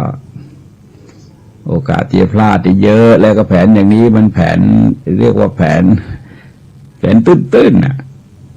ไม่ใช่แผนลึกซึ้งอะไรมองกันหลายชั้นวันสัมปชัญญะจึงแปลว่าความรู้ตัวทั่วพร้อมเพราะว่าอาการหนึ่งเขาเรียกว่าอสัมโมหะสัมปชัญญะมันเล่นเกมพลิกแพลงหลอกลวงยังไงก็ตามไม่หลงอย่างพระพุทธเจ้ามาไม่รู้สักกี่รูปแบบสารพัดที่จะมารู้จักดูก่อนมารผู้มีบาปเรารู้จักเธอนะมารก็เลยแย่เลยทำอะไรไม่ได้ปัญหาใหญ่มันก็อยู่ที่ว่าเราทำยังไงนี่สัมปชัญญะเราจะมีครบทั้งสี่ไม่ใช่เราสัมปชัญญะเดียวนะฮะเราลองสังเกตว่าสัมปชัญญะตัวหลักมันเกิดขึ้นจากการศึกษาเรียนรู้เกิดขึ้นจากการคิดมีข้อเดียวแล้วพอข้อที่สองเนี่ยมันเป็นการพิสูจน์ว่าเราใช้สัมปชัญญะได้ไหมปัญญาเรามีพอที่จะวิจัยว่าอะไรควรไปไม่ควรไปควรเดินไม่ควรเดินควรคิดไม่ควรคิดควรกินไม่ควรกินไหมแล้วก็มาเข้าที่สัปปายะสัมปชัญญะก็วิเคราะห์ตรงนี้เปลี่ยนอสัมโมหะสัมปชัญญะเนี่ยเป็นบทสรุปนะถ้ายังไปเผลอไปพลาดไปหลงลืมไปเสียเชิงในจุดใดจุดหนึ่งก็แสดงว่าเธอยังสอบตัวนี้ไม่ผ่านนะเพราะว่าเธอไม่สามารถขจัดตัวโมหะคือความหลงได้เพราะสัมปชัญญะเป็นปัญญาเป็นแสงสว่างอันนี้เป็นความมืดโมหะมันเป็นความมืดเพราะฉะนั้นต้องขจัดได้จะเห็นได้ว่าต้องสร้างเรื่อยนะเพราะไม่งั้นเราหลงทางได้ง่าย ระพุทธศาสนาจึงเป็นหลักที่พระพุทธเจ้าทรงใช้นะฮะปลูกฝังความพอใจใช้ความพยายามปรารภความเพียรได้ถึงจุดไหนก็ประคองจิตไว้รักษาตั้งจิตไว้ แล้วก็ลุกต่อไปต้องฟังทั้งหลายเสียงธรรมจากมหาวิทยาลัยศรีปทุมในวันนี้ขอยุติไว้ด้วยเวลาเพียงเท่านี้ที่สุดนี้ขอความเจริญงอกงามไพบูรณ์ในธรรมจงมีแด่ท่านผู้ฟังทั้งหลายโดยทั่วกันสวัสดี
ถูกถ้อยคำเข้าถึงจิตใจ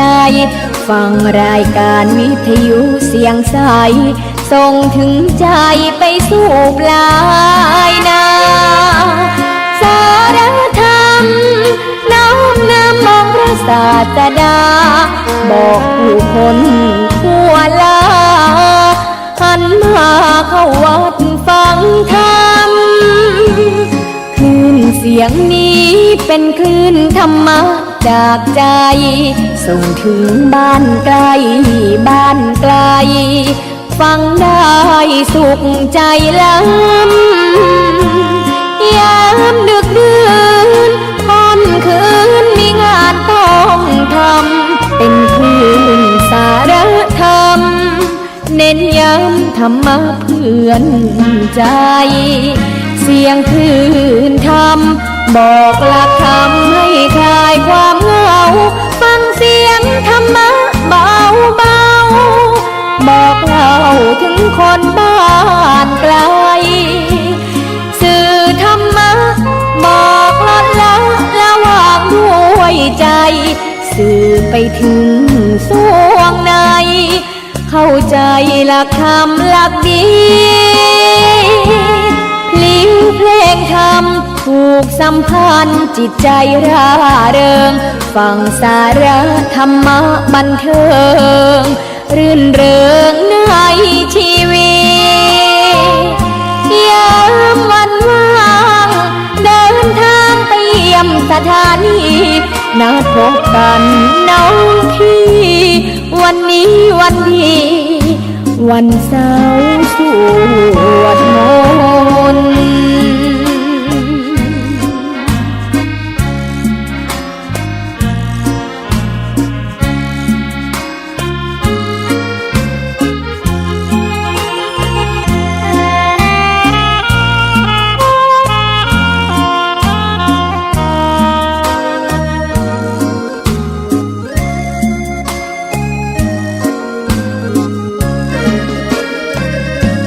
ยงคื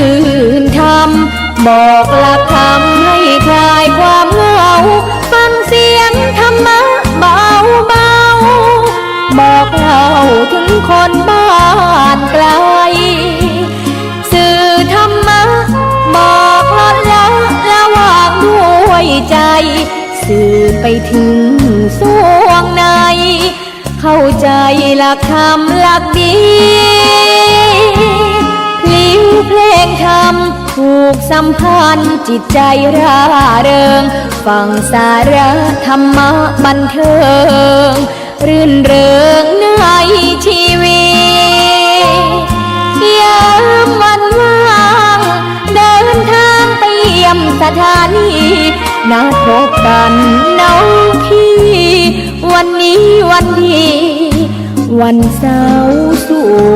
วดมนต์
สัมพุท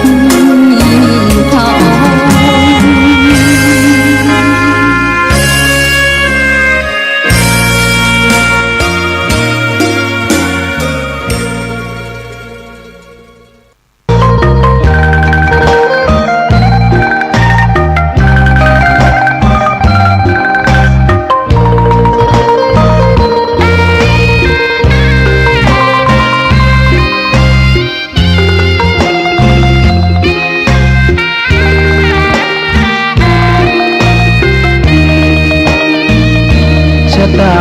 ฟ้าหรือบารมีชักนำถึงอยู่แสนไกลล้ำพระธรรมไม่มีมองไม่ฟ้าเพียงดินยังทวินฝันไปเข้าดงขมิ้นเมื่อใดอิ่มอกอิ่มใจเสมอสายทางคนดีใจน้อมอธิษฐานบารมีสิ่งดีที่ได้พบเจอเห็นชายผ้าเหลืองทุกวันฝันเพ้ออยากบวชจริง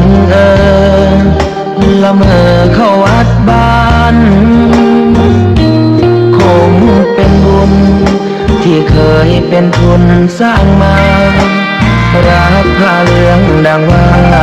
ปรารถนายึดมั่นอยากบวชทุกทีผ้าเหลืองผืนนี้ผูกพันอยู่ในใจทุกวันใฝ่ฝันถึงผ้าเหลืองกายวาจาใจสัญญาว่าไม่เสื่อมคลายหัวใจมุ่งหมายหนึ่งไม่มีอะไรมากันให้คุณคืนศรัทธาผ้าเหลืองบวชเป็นเรื่องใหญ่เราวันรอคอยเข้าโบสถ์ได้บวชเสียทีเป็นคนสุขเต็มที่ตามรอยความดีพระพุทธเจ้าไม่ลืมบุญคุณพ่อแม่การุณเลี้ยงเราผ้าเหลืองห่มกายคลายเศร้าพ่อเราแม่เราศรัทธาสุขใจจริงๆเป็นชายแต่หัวใจสิงพูดจริงทำจริงทุกราทุกคืนทุกวันผ้าเหลืองพันผูกกายาโอ้น้อวาสนาพระธรรมนำพาชีวิต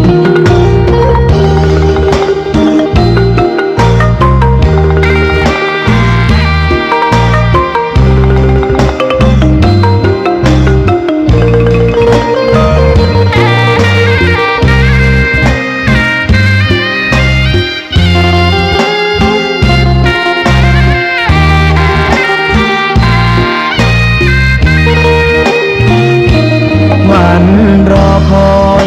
เข้าโบสถ์ได้บวชเสียทีเป็นคนสุขเต็มที่ตามรอยความดีพระพุทธเจ้า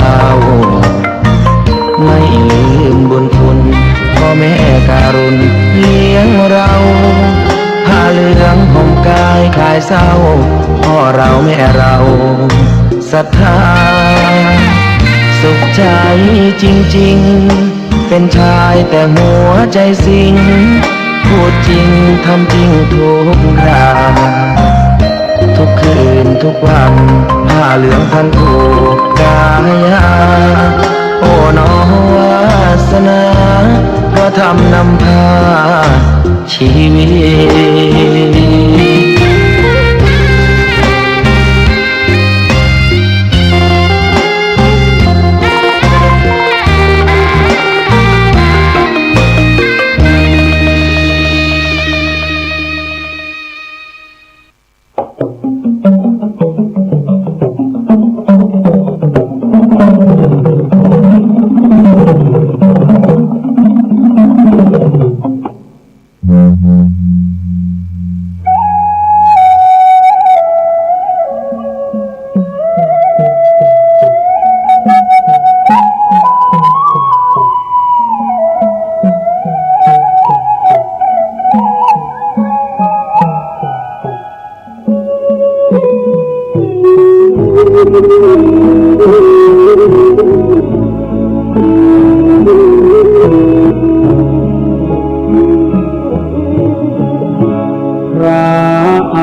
อกแล้วยืนแอบสะอื้นกล้ำกลืนทุกโทมทวีองค์พระมุนีจะสิ้นแล้วแต่เรานี้อาสวามีมีสิ้นไปองค์พระบรมครูจะทอดทิ้งเราให้อยู่อย่างเดียวดายนับแต่วันพรุ่งนี้ไม่มี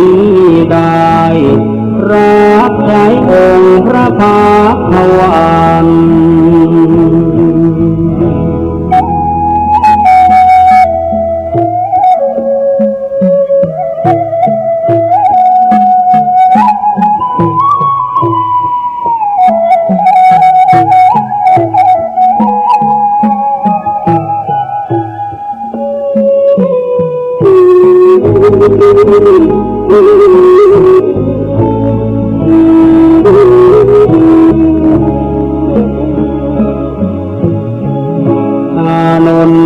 จากผู้อาจทางคือบาทจีวรถวายงานทรงพระพักตร์หลังพระกรบวนพระโอษฐ์อีกตามจองผู้ใดใครหนอภายหน้าเราดังนกมาทิ้งแม่นกมาทิ้งสูญชีวาอีกนั้นยังไม่กล้าขาไม่แข็งแรงพอ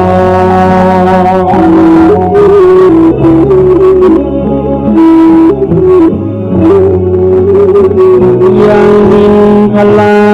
ต้องระวังรังรออีกแม่แต่บอยบินคลอได้พอหล่อเลี้ยงชีวัน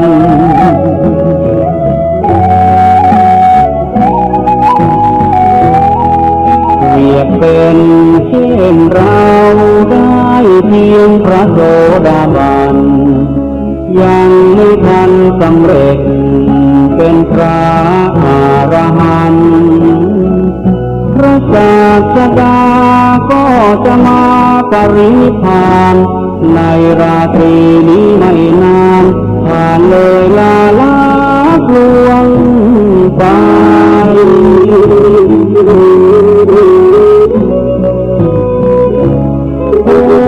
เราทำทางใด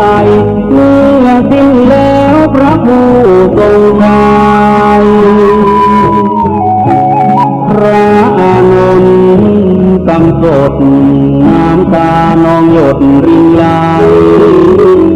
ด้วยสุดจะฝืนกระอื้นยืนรำให้โศกาอะไรน้ำตาหลั่งไหลน